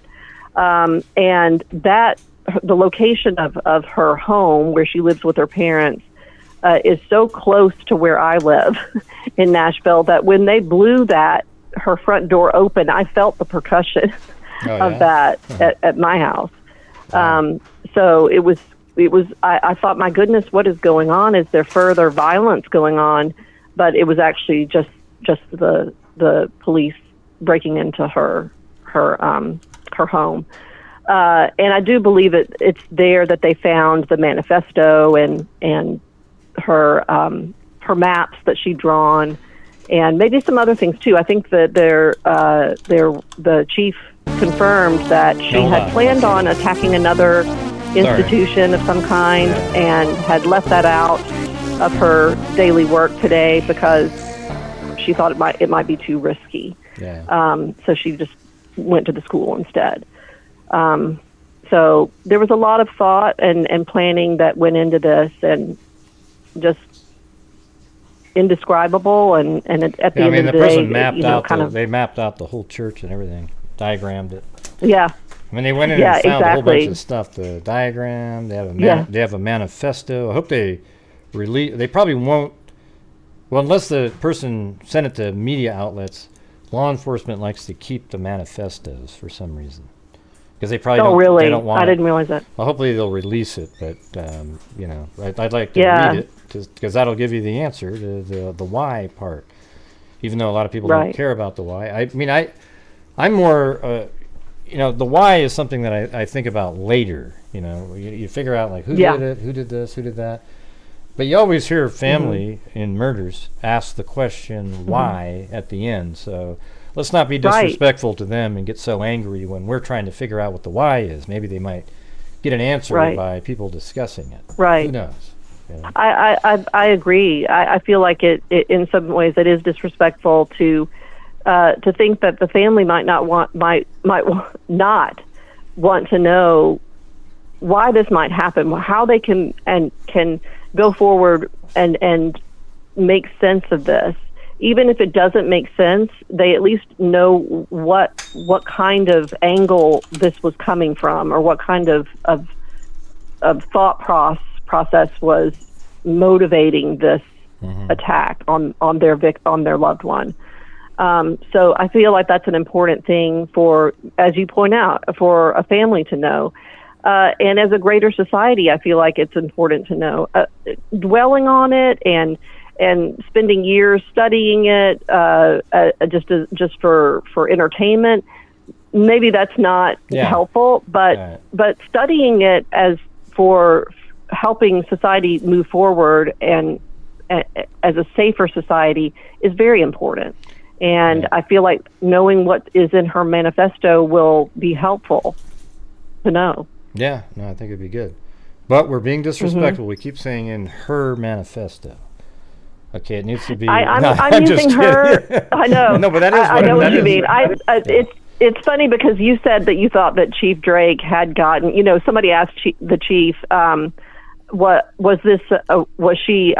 Or was Audrey identifying as male or female?" And he said female. And I think, like you did, I think that he got that wrong. I think that she was identifying as male. But I think in that moment, he's thinking the shooter, as we know her, is a female. The person we shot is a female. Right. And there must have been some ID on her or in her car that identified her as Audrey. It was probably Audrey Hale. Like she went by Aiden. That's the first name they released. Yeah, they went by Aiden, but I mean, she said she went by Aiden, but that was probably just like to people that she knew, but it wasn't official change on her license or anything like that. Exactly. So in an official capacity, which is how law enforcement wants to work, they're dealing with a female. And so in that moment, he said female. Now down the line, we may be having to change the story and start referring to Audrey as Aiden and referring to this as a he, but I'm saying her and she and Audrey right now because that's the way it's been reported, and that's, you know, that's what we know for sure right now. And she might have made other choices that will change the story in the future, but for now it's she and Audrey for me. Cool. And with the recognition that she did obviously identify as a boy, or I'm sorry, as a man, and went by Aiden. So it is complicated, but I do respect that she was identifying as a boy. But at this point, you know. Yeah. I just think, I don't know. It's one of those things we're gonna have to figure out in society. All these little, you know, pronouns that you got to memorize for everybody. It just doesn't seem to. Doesn't work very well. It's just too difficult. It is very, very difficult, and I feel like it confuses everyone. It gets everyone very upset, and for various reasons. It doesn't mean not necessarily just for moral reasons, but just for the fact that we get confused. You know, we don't know whether we're doing things right. We want to do things right. We want to be respectful at all times. But if we messed up, have we somehow revealed that we're being stupid, or that we don't know what we should be doing? It gets upsetting, you know, and maybe in time it'll become easier for all of us. But I don't know. We're not doing a really good job across the globe of establishing what the norms are. Probably because the norms aren't established. But I think it's just one of those things where I think we should just respect people's right to wear and act and be whatever they feel like being, but like we can't really ignore biology and things like that, where we just start mucking things up to a point where like it's not the same as being gay, right? Like being gay means you're just attracted to the same sex. It's totally different. This is something that is, somebody is something, but they're saying they're something else.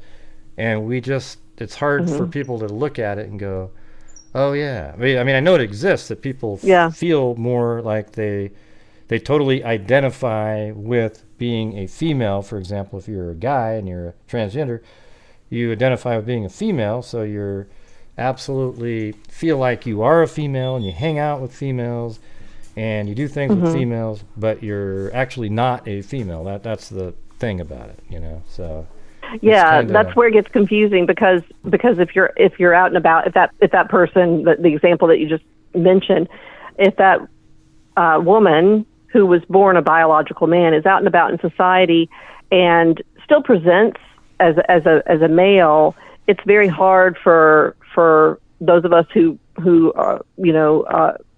don't know the preferences to think anything other than that is a male.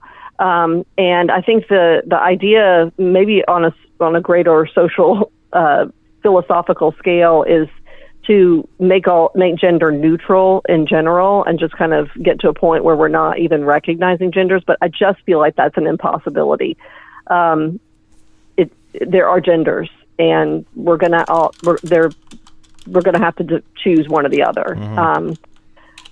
But it does become very difficult as we're looking around, and we see one gender, but we don't know whether that person identifies as that gender.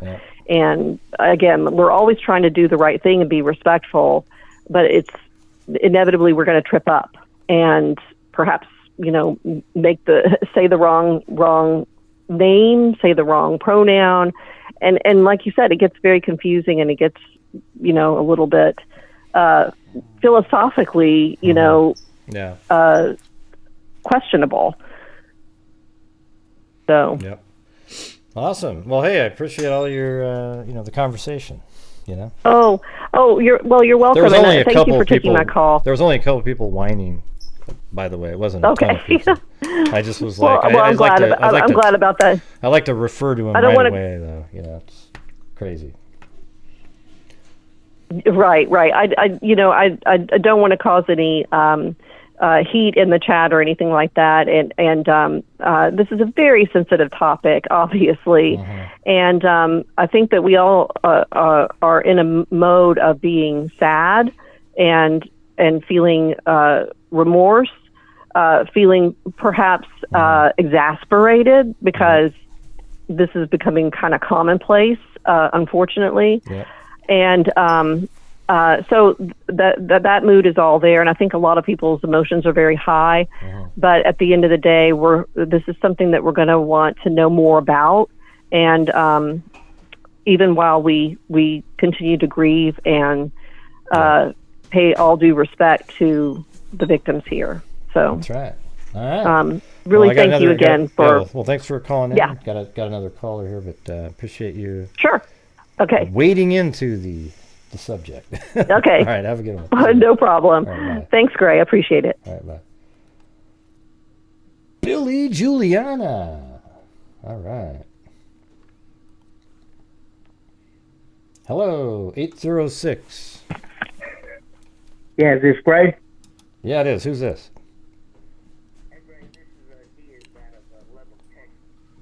Yeah. What's going on? Not much. A great show as usual, Gray. Let's start by that. But have you noticed? Is it just me? Since this shooter today, it totally blew the agenda. CNN has been quiet like a dog whistle. I just think it just shows the hypocrisy when they don't really, all of a sudden they're probably literally not sure what to call the person, so. Well, and Gray, literally, I had to Google her name to find her picture.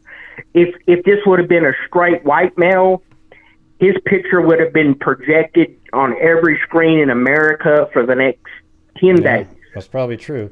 But here, look at it. So here's a picture for people who, Zozo just sent, but I showed the same picture earlier. I don't know if I showed this part here, but so it says Audrey Hale, and it says the preferred pronouns are he and him. Okay, so that means this person is a female that is, they're a guy, right? I mean, they are identifying as a male, so they're saying these are my pronouns, he and him. So for people that are confused out there, this is a biological female who is a male, transgender. Okay, so there you go. So, Ray, if you had to make the decision, would you put them in a men's prison or female prison? Yeah, I think you sort of have to be. I think you have to be put in a prison of your biological makeup. That's what I would do. I mean, that's how it makes sense to me. Or you could have a separate wing for transgender people. Okay, so like maybe she would be in a transgender prison for females that are identifying as males, like a wing of that. Although there probably isn't a huge population in there. It just seems. Oh no, I don't know. Oh, actually, these people only account for like 1 to 2% of the population, and up till a few years ago, this was in the DSM manual as a mental illness. So of course, I know. It was called. It was called something like gender dysphoria. Dysphoria. Yes. And we sure are fixing to get on a slippery slope, I feel.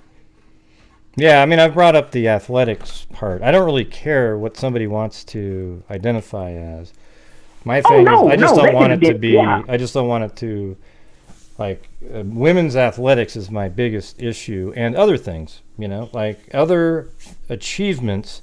Like, let's say the first person on the moon was a transgender female. Would they say the first female on the moon was? And it's like, really? Come on. I mean, let's leave it up. Let's let the biological females get their the glory when they do it, not some other man again taking their spot. You know, and you know what they're probably going to do? They're going to go back and say, of course, that whole moon landing was faked, and then they're going to actually shoot up the trans up there, and then when she touches down, then they will say that was the first time a real human has touched the moon. Yeah, maybe something like that. I mean, that's as crazy as the world we live in. You know that. Yeah. But anyways, all right. Well, hey, Matt, you got anything else related to that? Oh, yeah, just one thing. I longtime supporter Gray. I watch quite a few true crime series and shows and personalities, and you definitely are number one in my book. Oh, thank you. That's a nice thing to say. All right, appreciate it. All right. All right, Gray. You and your guest have a wonderful night. All right, you too. Thanks a lot. Have a good one. Bye. Bye. All right. I didn't catch his name at one point, but thanks for calling in there. Yeah, I mean, I don't really want it to be about that topic, but it is part of... Oh, sorry about that. I think you're still there. Oh, see you later. Bye-bye. Yeah, but it's just... You know, I mean, I know that's also what we're talking about because it is part of what's going on here. I mean, the reality is it's just another barbarian killing people. It just so happens that they were transgender. Now, did that have something to do with... Is there an issue related to that led to what happened? I guess that's something we'll find out in the future, right? I guess that's something we'll find out. Let's see. We don't have any more callers, so if anybody wants to call in and let me know what you were thinking about today. And I don't know. People always like to jump. These always turn into get rid of the gun conversations by it's usually one political party who says that, and then the people on the right say stuff like, the Democrats always say get rid of the guns, which is absolutely a non-starter. It's unconstitutional. Then the Republicans always say it is, first of all, it's unconstitutional, and plus you are going to take guns away from law-abiding citizens, and the bad people will still get their guns. Is there anybody out there that doesn't believe that the bad guys would still find a way to have guns, even if we banned them? Is there anybody out there that really thinks that? Because if you do, I've got some swamp land to sell you. I'll go out tomorrow and just buy a bucket full of crap, little piece of property with literally poop in the ground with weeds coming out of it, and I will sell it right to you, and you'll buy it. Because that is absolutely garbage. All right. Yeah, so what do you do in that situation? You know what actually worked? It's controversial in bigger cities. Mayor Juliana did it, but everybody hated it so much because it was the stop and frisk thing. Like literally seeing people standing around on corners, and you go up and say, hey, and you check, and they would take guns from the bad people all the time. And it dropped crime absolutely dramatically until somebody goes, oh, see, here's what I would do. Allow stop and frisk, but there's no penalty for the person you're stopping and frisking. You just take the gun from them. That's illegal that they have. How about that? So if they have an illegal gun on them, you get to take it. Now, if they have all the right paperwork and everything, they get to keep the gun. But other than that, you get to take the gun, and they get no charge. That way, you're at least eliminating another weapon that's going to be used probably to kill somebody at some point. What does that sound like? That way, you can't make it seem like it's this thing that puts it's discriminatory, putting people in prison. And I know why people think it's like that, but it absolutely worked. I don't know if you guys remember that or not. A lot of people are too young. 765, you're on. Hey, Gray. Hello, who's this? This is Colin. Colin, what's going on? Nothing much. Hey, I know it's a complex question. How do we fix this whole school shooting issue? I've got 2 young kids myself, and it scares me to send them to school with all this stuff happening. What's your thoughts on that? I know we don't put guns in the hands of idiots, but how do we stop this? I mean, I think you have to, the way our society is now, you got to get a society that's got more law and order.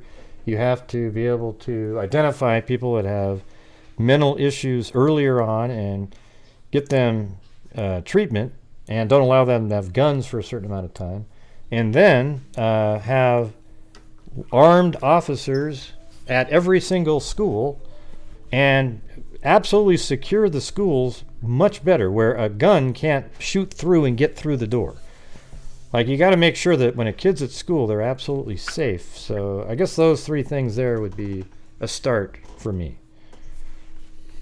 What would you do? I completely agree. Yeah, well, I would agree. I went to a gun range, and every person there was, they were armed, and I hadn't felt more safe, because if somebody wanted to do something stupid, there'd be 10 times the people against them that were going to stop them. But I think that's true. I know that you're, and me too, with Grady Judd and the Guardians, and that would make me feel a lot more secure sending my child to school, to know that somebody's there that's going to be between them and somebody trying to come in, and making sure doors are locked and stuff like that. Mm-hmm. Yeah, and I found it interesting that the press conference, it seemed like the chief alluded to that there was another person or another school in the manifesto that something about security measures, and the deterrence is something I think is interesting too. Yeah, almost like, was that a later? I didn't think I heard that part, but apparently they were going to go to another school but didn't go. Was it? And it was because the security was good. Is that what you're saying? Yeah. Right. Yeah. The security, they saw that and was like, "Ooh, I better go somewhere else." So that makes it seem even more nefarious than it is. Like, this person was just out to start killing people, because it wasn't school specific really. It was just kind of, now they're more like just one of the random killer type people, instead of having any other motive, like, oh, this school did me wrong at some point, right? It's a little different. Right, and it's kind of interesting, because just mentioning another school, and they're a 28-year-old. I don't care, whatever, but why is a 28-year-old targeting a school with 9-year-old kids and 6-year-old teachers? I mean, that just tells me that it's not like they had this huge vendetta against a teacher or principal that stopped them from going to college, or who knows, but just sounds like somebody that I don't know, just mess up in the head. But yeah, that's Looney Tunes, man. So how was it feeling? Like, it must be, like, if you have a couple of kids, just kind of picturing you being in a similar situation. I bet you would just absolutely be filled with panic, right? Right. I mean, I couldn't imagine being at work, getting a call from my wife saying, "Hey, we need to get," I can't put myself in the shoes of those 3 sets of parents saying, "Hey, I've not heard from my son or my girl." It's just, gosh, it's just ridiculous. I don't know how we still have this stuff going on, and even Tennessee, a state that you would think, I don't know. It's just, it's not political. It's just keep kids safe and protect schools. Yeah, no. I just think our society has been severely degraded over the last, 8 years or so, and not because, it's just this movement of, defund the police, and sort of like lawlessness that we have in our cities now, where people are staying in tents right in your yard and right on the streets, and nobody seems to give a damn, and there's crime and nobody cares. And I think that's the genesis of a lot of this. Now, we're always going to have the random school shooter here and there, but you notice how everything's picked up dramatically in the last, literally Right. 5, like 8 years or so. It's just ridiculous. I mean, the number. Just watch on the news every single night. Well, here's a few things. When you watch on the news every night, you see looting at, like, we just had 2 Walmarts shut down in Portland because they go, we got to move because we just get stolen from every single day. And then you see videos of teachers at schools who want to keep their jobs, so when these students start punching them in the face, they don't really feel like they can defend themselves from the kid, because as soon as they punch back, they're going to get sued and lose their job and everything like that. It just sucks right now. I mean, what happened to when I was in school, it was never anything like that, man. It was all respect for the teachers.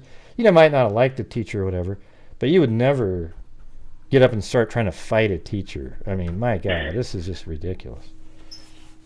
Right. I mean, it's like, I grew up, it wasn't every day, but I was spanked. I knew when I messed up, and my parents disciplined me and told me what I did wrong. And, it wasn't out of anger or whatever. It was just, hey, here's why I'm doing this. I want to do it. Yeah. And we had some moron in the chat the other night that said, parents spank because they want to exact revenge, and it feels cathartic to them to beat on their kids. That's just such garbage. That's not what they're doing. Yeah. So there might be some out there that are psychos, but people get spanked. You spank your kid to teach them a lesson, and you might not even want to spank them, really. Like, you feel probably a little guilty or something, like, oh man, but then they're likely never to do whatever that was again, right?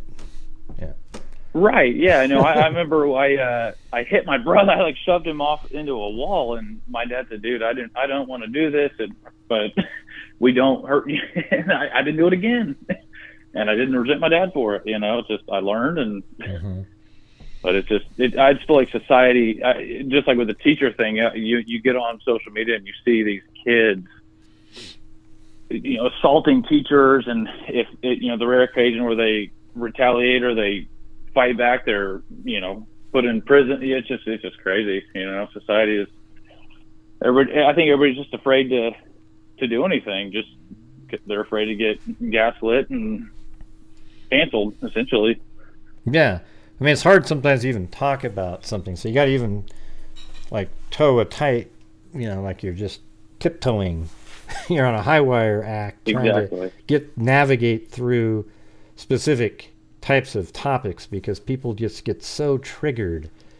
It's just man, I bet you Russia and China watch the daily news over here, get a feed from CNN, and just absolutely laugh their asses off, and just think, oh my God, we could smoke these people. Like, they just probably, that's what they probably think, because we just look so weak right now. It's just scary. So but anyways, I just I agree with what you're saying, and people wanting to give you a hard time about what the news will say about genders and stuff. It just it's crazy. I'm just shocked at where we're at as a nation, and we'll see what happens. I feel you.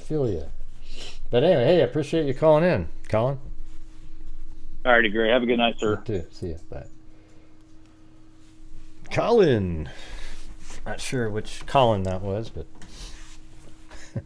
thanks for calling in, Colin.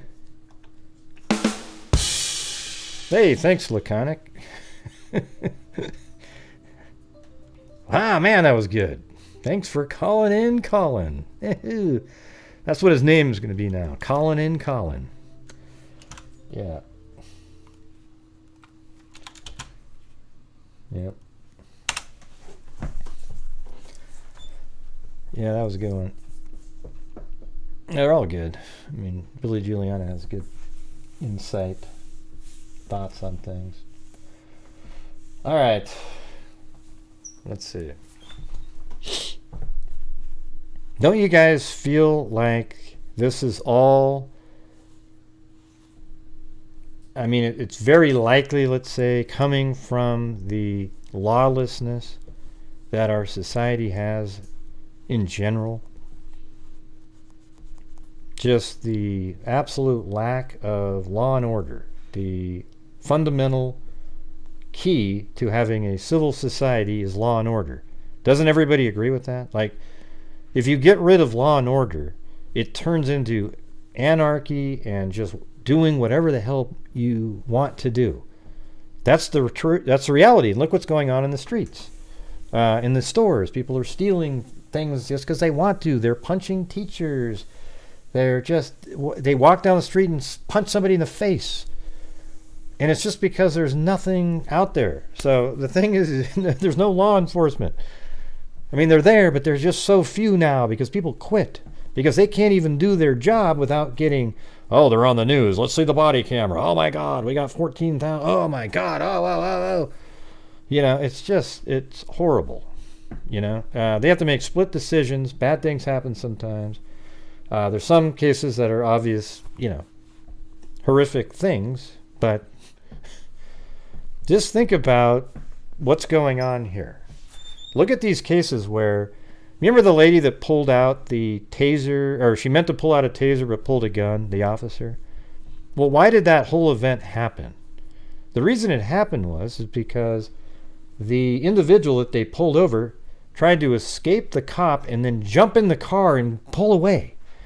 Had he just done exactly what he was told to do, law and order, it would have been okay. Almost every single police shooting that you see out there is because the person doesn't do what the officer tells them to do. They are doing something other than that. And it ends up, once you do that, once you try to struggle with a cop, something bad very likely could happen. But what it's always said, oh, it's racism, it's this and that, and it's just, who wants to work in an environment like that? How about, here's what I think would be great, is if community leaders in the minority communities would come forward and have a real conversation and say, listen, idiots, when somebody, a cop, tells you to do something, do it right away. I'm trying to save lives here, everybody. Do exactly what they tell you to do. Put your hands up in the air. Do this. Do whatever they tell you to do it. And you'll very, very, very likely live. If you struggle with a cop, your chances of dying go up exponentially at that point. Because if it looks like you're grabbing their gun, boom. So why don't these community leaders focus in on that? They would save so many lives. It'd be incredible. But it's not political. There's no reward for them to say it, so they don't do it.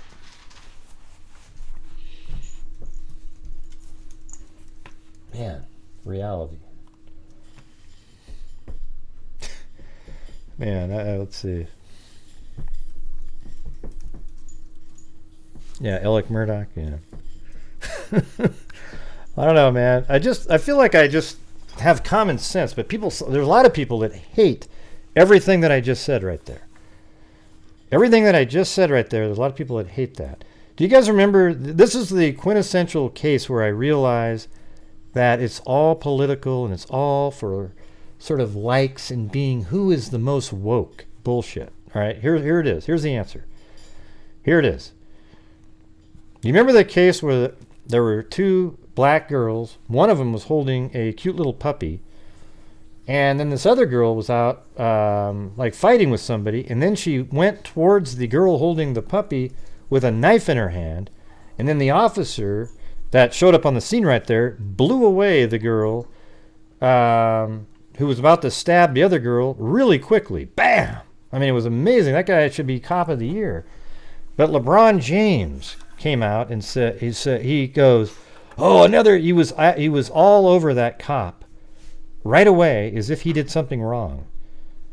And it's almost like he didn't care about the life that the cop saved that was just holding a puppy. Okay, so that was when I realized he just wanted to be cool. You know, I think he had to apologize somehow, but he probably did it in a half-assed way, if I remember. No, that cop was incredible. I mean, I don't know what, that guy must be Superman cop. Like, he saw that knife and like a 1 second period pulled out, boom, boom, boom, boom, boom, and that girl was down right before she was about to stab the other girl. And so you wonder, why was LeBron so quickly attacking the cop? Because it was cool. Yeah, he wanted to be woke. If people are listening to sports stars and movie actors, they are extremely dense. Yeah, that's the scary part is I think actors think that their voice means something. Like, I really don't give two craps what Leonardo DiCaprio has to say on anything. Or Matt Damon, for God's sakes. Now, I like watching their movies, you know, I like all the Bourne Identity, the Jason Bourne movies. Those are sweet, man. But I don't like him, you know? I don't like Matt Damon. I think he's one of those guys. You know what Matt Damon is? Remember the movie Good Will Hunting that he was in, actually? He's just like the guy that tried to make him look stupid at the bar, but he didn't really know what he was talking about. Where Matt Damon did, right? But Matt Damon is the guy that was in the bar. He thinks he's so knowledgeable about all the kind of global warming and all the other stuff. And he just doesn't have a clue. Yeah, Sean Penn. Remember when he went and visited Saddam Hussein? Oh, he's a great guy. I met him, so therefore, Saddam is awesome. Yeah, as soon as I went and met him, man, that's when I realized how awesome he was. I forgot the part where, he shot the little kid swimming out in his lake to try to get the food and all the torturing, and how when he came into office, he murdered about, it was the most craziest thing you've ever seen. When Saddam got power, he sat there and he read off names of even people that were friends, but they were competitors of his at one time. And he had them all executed out back, removing all competition and exerting his power, making sure that everybody would step in line and were scared at that point.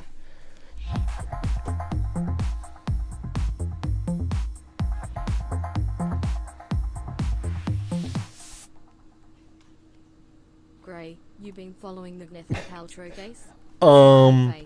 Hey, look at what Nomad Life said. Is this a political channel? Gee.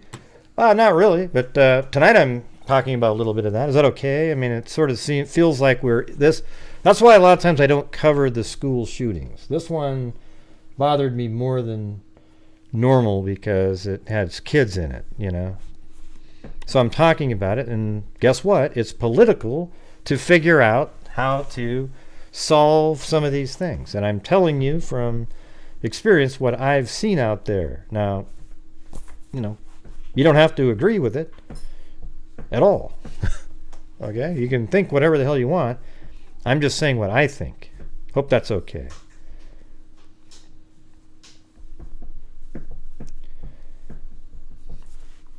Hey, are you still out there, Cadillac? Thank you for getting all those memberships for people. I don't think anybody's ever bought that many for her. That was I think she bought 20 memberships for people. So thank you.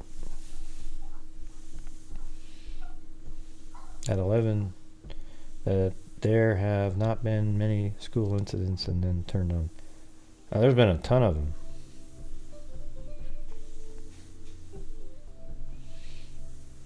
Yeah, I mean, it's lawlessness, right? So wouldn't it just be that I think that's the start that we need. Get back law and order in the country. Whatever it takes to do that, we do it. We don't need reporters sitting right next to every cop and everything. We need to get this fixed and solved. Yeah. And I'm not even really talking about politics. I'm just saying these are the things. Is it really political to say we need law and order? Is that political, or is it only political because somebody thinks that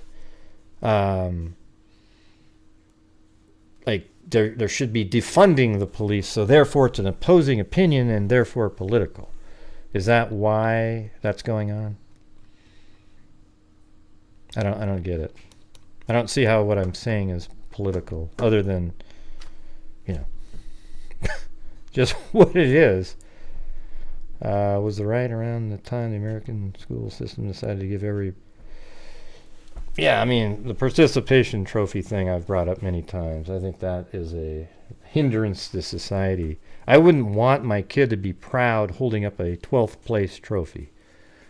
Okay? If they win, I would go, listen, man, you can do it. Let's keep working on this. Yeah, take them out to dinner and treat them like a champion. You know, treat them well. You know, like, hey, I'm really proud of you type of thing. But if they got a trophy for 12th place and they were really excited about it, I'd be like ashamed almost. Really? I mean, you got 12th. Let's do a little bit work on this. See if we can get you up to top 5, and then hey, okay, maybe 3rd. Now, if it's like I used to be in the swimmer, competitive swimmer, when I was a kid. So once we get to the city championship, you get a trophy for 1st, silver medal for 2nd, bronze for 3rd, and then there was actually, if you made it to the finals, everybody in the final 8 got some sort of a medal of some kind. But I never once, if I got the 6th place green medal, was I excited about it. I mean, it was neat to have a medal, but I was never like, yeah, man, I did it. I was waiting until I got that trophy. The silver medal was kind of cool, and the bronze, just because that's sort of represented, sort of like the Olympics. They don't have a 4th place medal.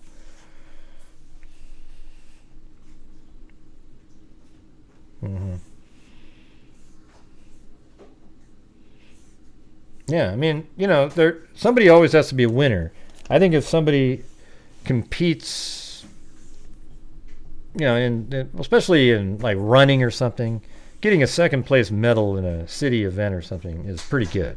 So they should be proud of that anyways.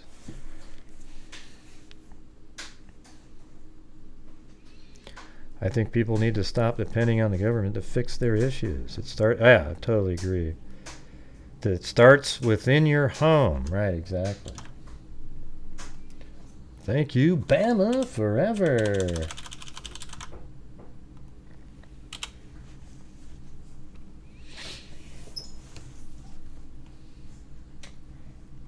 Yeah, I was my first year that I started swimming. I got pretty good at breaststroke. You know, I think it was 6th in the city meet. You know, but then I switched over and I learned butterfly. I think people need to stop depending on the government to fix their issues. It starts within your home. Yeah, I think everybody agrees with that one. Boom. Yeah, then I switched over to butterfly, and then I got that's the stroke that I got really good at. I mean, I remember I could just get in the pool, do a 36-second, 50, just really easy when I was like 12 or 13 years old. And then I was really good at 50. It was strange because for some reason I didn't practice enough long distance stuff. Like in the city meet, I was way ahead of everybody after the 3rd length in the city meet one time. And then when I made the turn, I had oxygen deprivation. I was literally 20 yards ahead of the next person. And my arm just went, and I almost drowned in the pool. I mean, it was like the craziest thing ever. Have you guys ever had oxygen deprivation? Unbelievable. Yeah.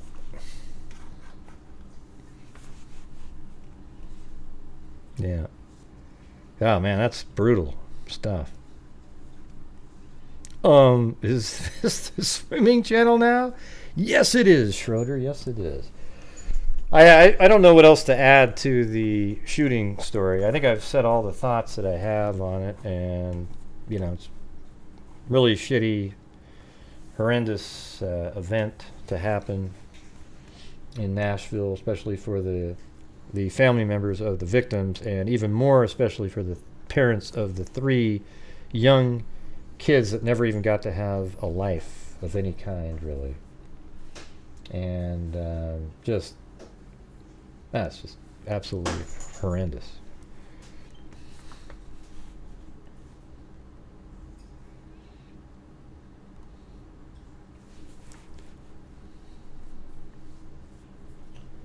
Please map from home to church. Huh? What do you mean? It's just right there. It's really simple. It's just right here. Oh, let's do map time, everybody. Map time. Yeah, so you go like this, over here like this, and you live right there. Maybe you drive like this. I mean, it's not very far. What is it, like 2.27 miles as a crow flies. Pretty close.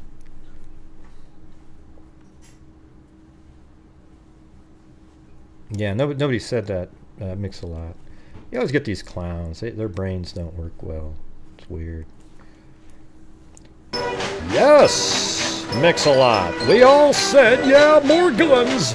We need more guns in the USA. That's what we all said, everybody. Just listen to Mix-a-Lot the whack job, who shows up out of nowhere pretending he was listening to the show all along.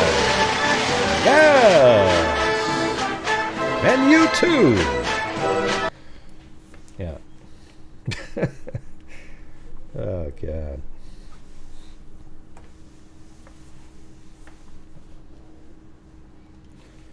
I'm kind of done talking about the case.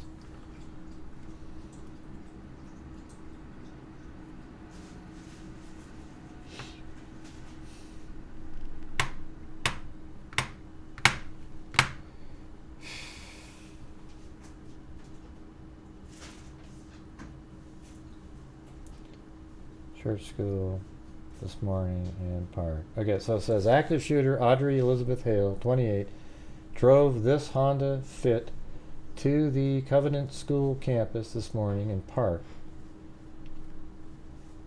Detectives searched it and found additional material written by Hale.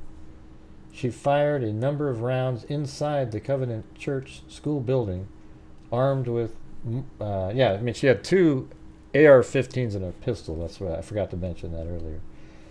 3 guns and significant ammunition. She had fired on arriving police vehicles from a second-story window.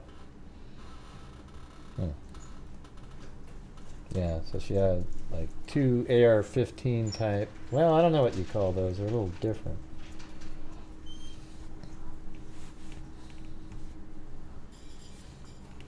Like this, these right here, I guess. I think that's an AR. Maybe they both are. That just I couldn't see part of it over here.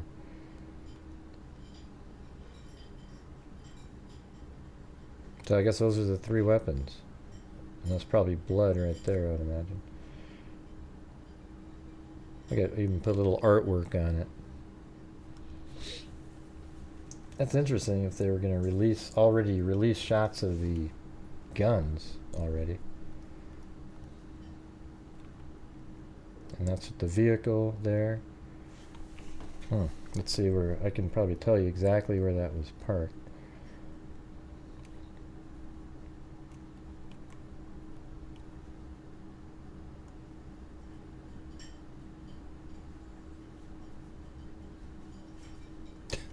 Let me just go somewhere first.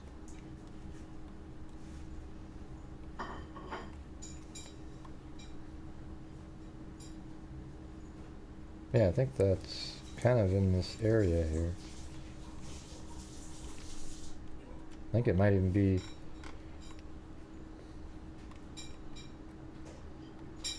Let me see what this one looks like.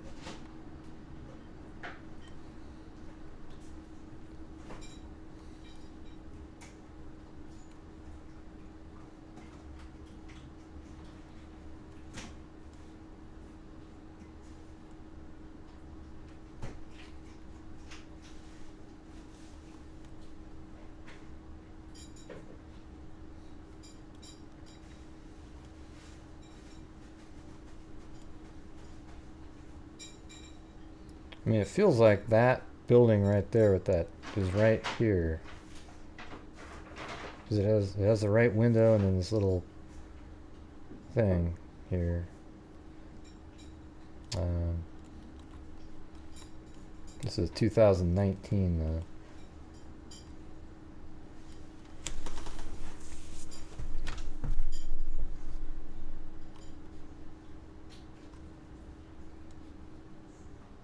Oh, there's the steps right there. Okay. So it's right below the steps. Maybe it's this one. Look.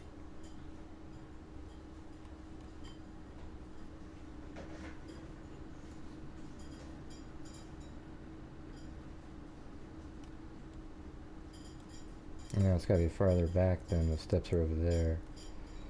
So let's see, over here maybe?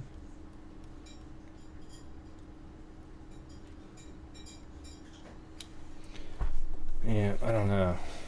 Could be right over there, but there's no street view over there. I'm pretty sure that's the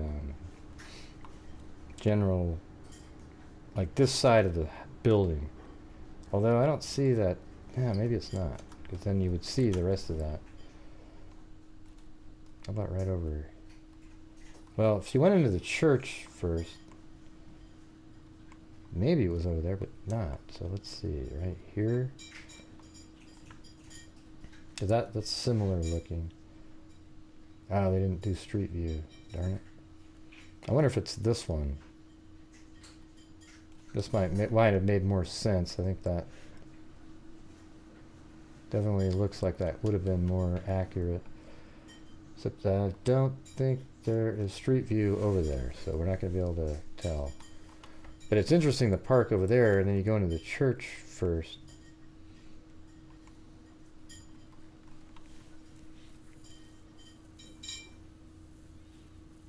Now, who's Noel? I don't know who Noel is.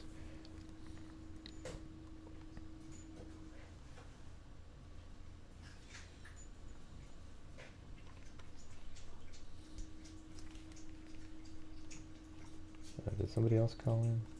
No. Well, we got a couple of calls in, anyways.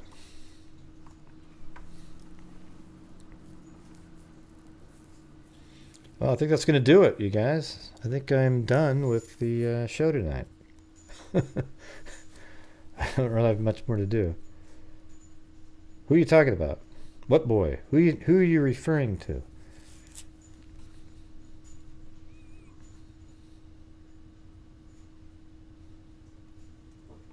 Oh, there's Cadillac. I thought you took off. I wanted to say thank you, well, not only for all your very generous super chats, but also your specifically you buying the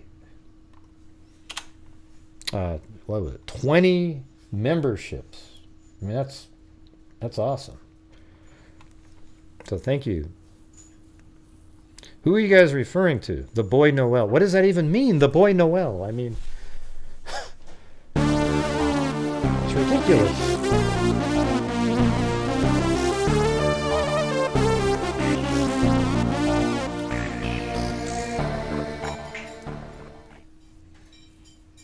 When you say the boy Noel, am I supposed to know what that means?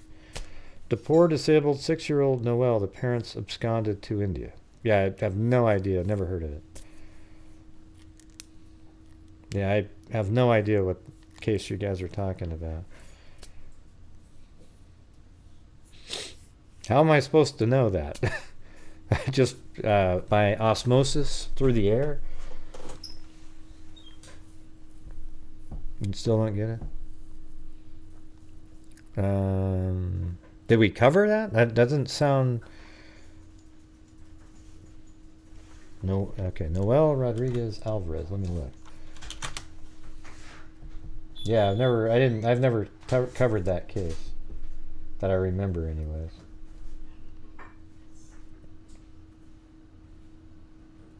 But he's been sold. Wow, that's crazy.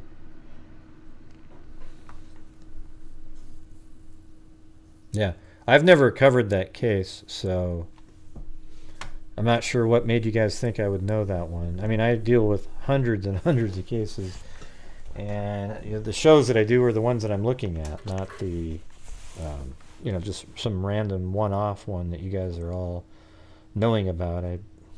Sorry. I wish I could. Chat, follow the case.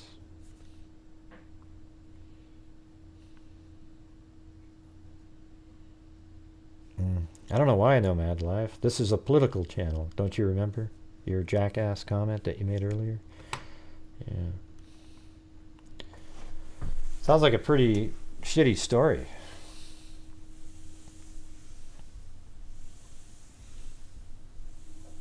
So it's a new one from today.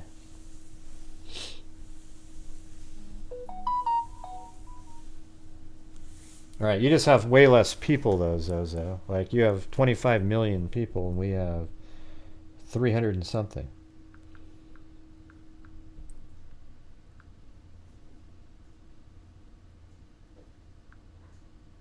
Oh, I just heard from Larry Woodcock. Hey, look, I just heard from Larry Woodcock. He said, ready to interview as promised. Please call me to range. I'm the family scheduler, probably. Oh, I think this is Kay, actually. Hey, we get to interview them. Awesome.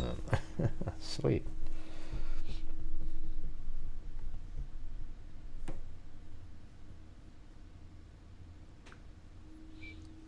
And she just says, I'm sorry how this has not worked when is your live show normally? Yeah, well, anyways, I'll get a hold of her, but hey, that's pretty sweet. All right. Awesome. I always liked them, man. Wasn't that just so cool? Early days during the Lori and Chad Daybell, when they were coming on our show all the time. Like, we had them on, I think, 2 or 3 times, and it was just so awesome.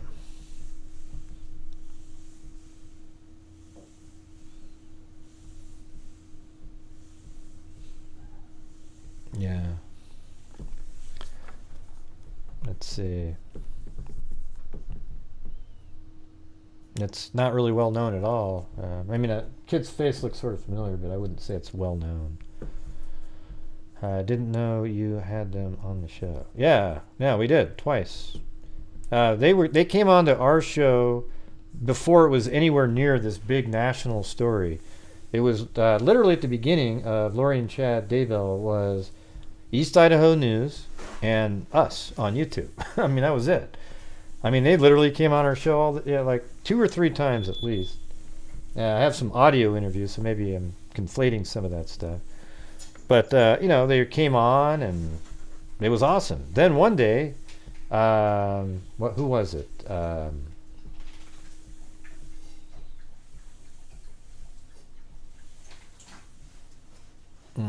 Good for you, Nomad Life. I'm gonna just put you on timeout because I really don't like any of your comments that you've made.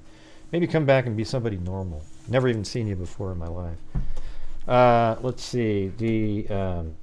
So they would come on, and then one day my phone rings, and it was Dateline. It was one of their phones, though. So they called using one of Larry, and it was Dateline saying, "Yeah, they don't want to talk to you anymore." That's because they had then taken over the case and sort of corralled them in, and I don't know if it was money or what happened there, but they had exclusive rights to the story. But I think they're freed from that now, so now we can talk to them again. I mean, I sort of get how that might work because it was interesting conversations though at the time.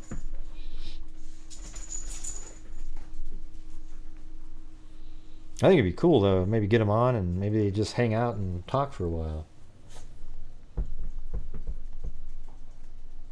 Yeah, there was even one where I think it was Kay's daughter came on and she was saying all this stuff and it was really interesting, but I had to remove that video. I think I just deleted it instead of making it private. I don't know what the hell I was thinking because that one, there was a lot of interesting stuff in that. It explained sort of how JJ, where he came from and everything like that.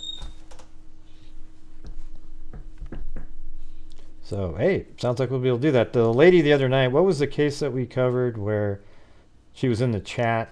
Doesn't sound like they want to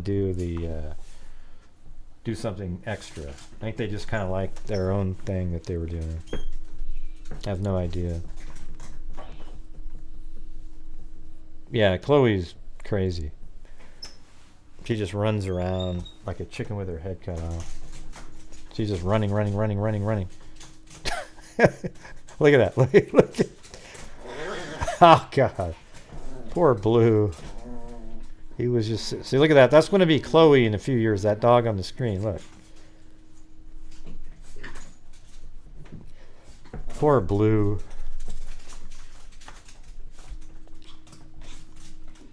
I could move this out here and you guys could see the whole thing. There you go.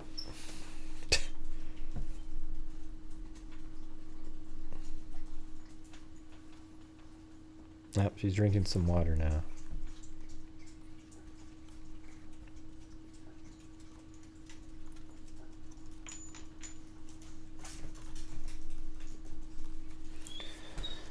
Yeah, she really is fast. Makes a lot of... She does this little pirouette thing. She loves it. She just sits there and spins around over and over and over and over again. But I could cover that other case if you want me to. I've never heard of it though. I mean, I think I've seen it, a picture before. There's a lot of, there's probably a lot of people covering. A lot of people cover cases where they think they can get like a little bit of a, I don't know. I don't really know how to really refer to it. Come up with a lot of sensationalism. So it sounds like there might be some in that one. Yeah.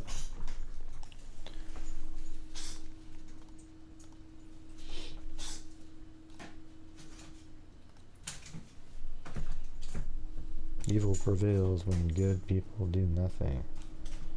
Yeah. There they are. Look. Ooh, look at Blue. Ah. You gotta admit, Chloe's pretty cute, right? I mean, she's just... Poor Blue.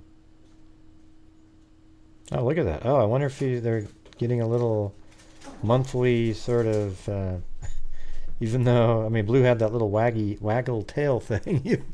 Even though he doesn't have one anymore, but...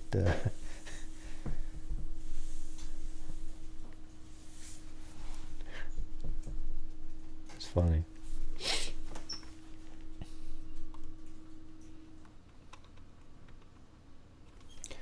Alright, so anyways, thank you to Tosh, American Lady, Susie Clue, Lane S, Dobby, Mississippi, let's see, Lane S again for 38 months, Beth Radish 1 month, Adniram, Caligal 3, Kathy Chapin, Music Maker, oh, and then Mag on PayPal, thank you very much. I think that's it.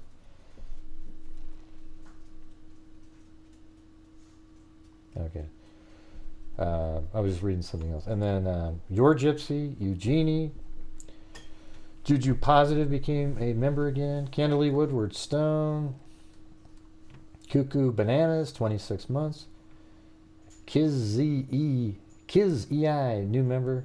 Cadillac gave 10 membership gifts there. Jim Lawn, Cadillac, Cat Eye donation. Then Cuckoo Bananas, Mickey Duff, Danielle, Alley Cake, Atticor, then Cadillac again with a cat eye, and then Danielle, Cheyenne R, and then Cadillac gifted another 10.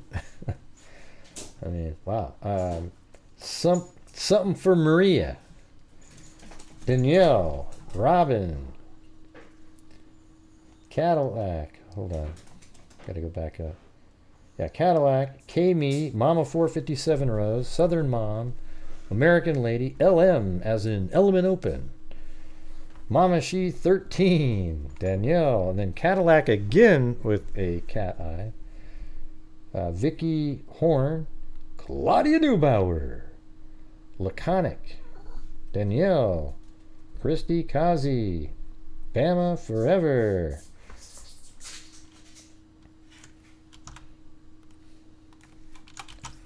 And hold on, we got more.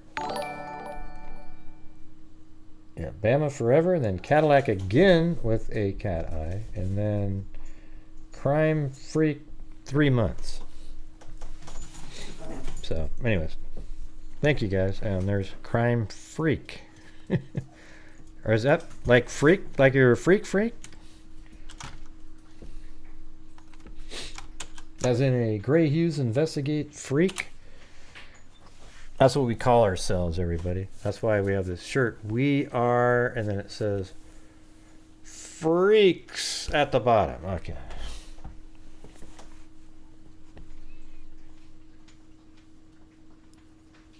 I don't think so, Mimi. Yeah.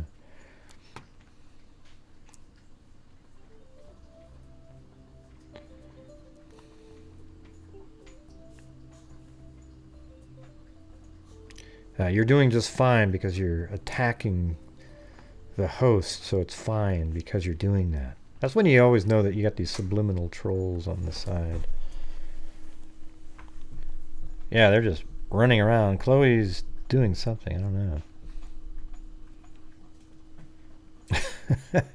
She's getting hyper.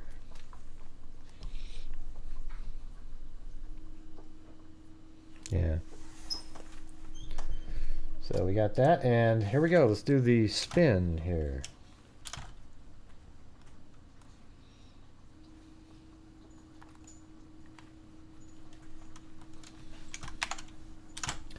Those are usually the social media wackos that sit around having conversations about the Gray Hughes Investigates channel.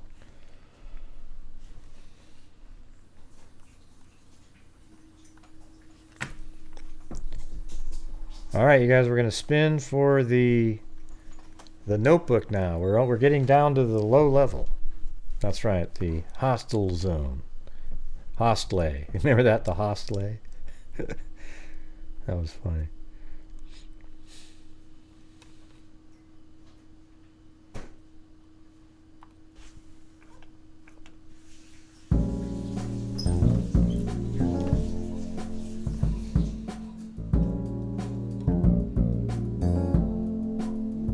Okay, Mimi. Okay, Mimi.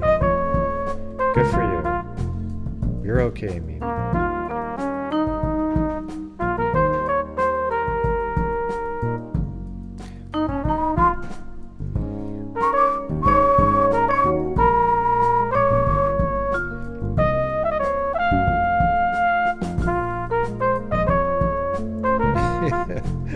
Yeah, well, you make it even more famous, LM, with some of your comments.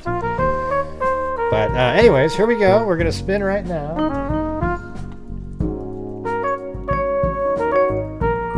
This is for a notebook. Here we go.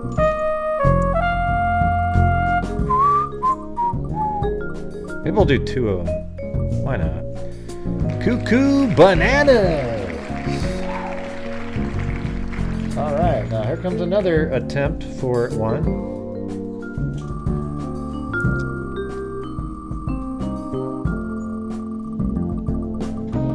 Wow, just wow. Cadillac, of course, who probably had almost half of the... So there you go, Cadillac wins a notebook. There we go, Cadillac. Well, don't forget you get the Freak Heart stress ball, too. Right there, the Freak stress ball. Right now, this is what...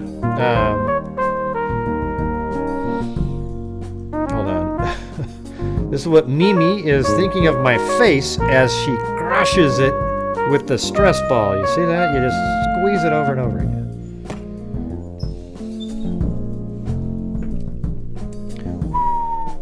Wow. Just wow. Yeah. Someday I'll... something... Well, they are. You can buy them, but it's just the shipping to Australia is ridiculous. I haven't seen any from you, Mimi, but hey, one of these days, maybe. Yeah. All right.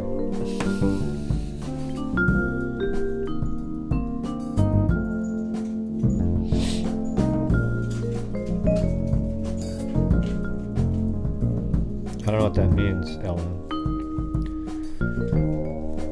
Yeah, that's right.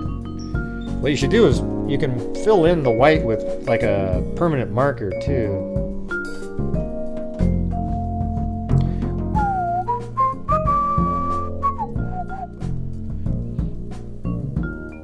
Oh yeah, awesome. Well, anyways, thanks everybody for being here tonight. Sorry for such a crappy, shitty story, but I figured it'd be sort of useful to talk about it, and maybe we'll learn something. I want to know what the reason why is soon. I mean, they should be able to put it out quick because there's no court dates or anything like that. So, anyways, I thought it was a good show. Regardless, what am I looking at? What am I looking at? Ashy snow. Oh, the first winner said spin again? Okay. Cuckoo Bananas wanted me to spin it again? Oh, okay, let's do it.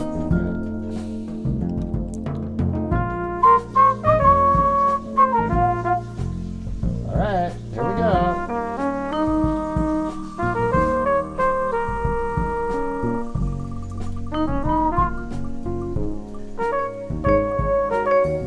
Marie Crossley. That's right. You picked behind door number 1. Behind number 2 was a donkey and a sleigh. Yeah, there you go. A donkey and a sleigh with antlers. Donkey with antlers and a sleigh. Oh, that'd be a good one. Yeah. All right. Anyways, thank you guys very much for being here tonight and all the support for the channel. Really appreciate it. We got the end of the month is coming up here, and we got 28, 29, 3 more normal days, and then our donation night at the end of the month, and we'll just see how that goes. That's right. Behind door number 2. It's a house. No, it's a mobile home. It's a house. Huh? Yeah. Anyways, thanks again, everybody. See you guys tomorrow, and as I always say, everybody, until next time, be safe out there. Hey, Gray, what are you doing? Yeah, I've been doing this true What are you doing, for quite Gray? a while now. Hey, who the hell is that? I have not seen That was one me, person Timmy, trying to sound like you, Mary Lou. say, Oh, he doesn't like me at all. Projector. I'm a certified human lie detector. Gonna get ya on a stretcher if you try and play me like an old projector. Crime sector is my nectar. Professor Gray is gonna give another lecture. Crime collector, freak connector, and I'm always gonna be a pup protector. Fool deflector, interceptor, and I'll mean a better specter with a vector on his pector. With all respect, y'all, just remember I've a temper fucking check, y'all. I have no agenda, I'm no pretender, and I'll seriously is straight without the blender. And in the end, I'm gonna send ya on a mission to reveal the true offender. Yeah, so I'll just get Good night, everybody. Gosh, Gray, that was such a sad story tonight. Yeah, it really was sad. I mean, you got 2 9-year-olds, an 8-year-old, and 3 adults. I know, Gray, it was really sad. But Gray, can I do what I normally do? Good night, everybody. Jay! Come on, Mary Lou. Could you just, for one time, do you have to do that? Gosh, Gray was only kidding, Jay!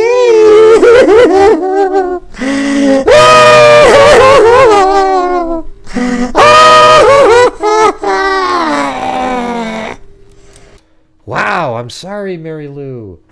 I didn't mean to make you feel so bad. That's okay, Gray. Wait, now you sound completely normal. How come you're not still in the thralls of your crying? Oh, good point, good point. Oh, Jesus. Here we go. Here we go again. All right, everybody. Good night, everybody. Good night, everybody. Oh, boy.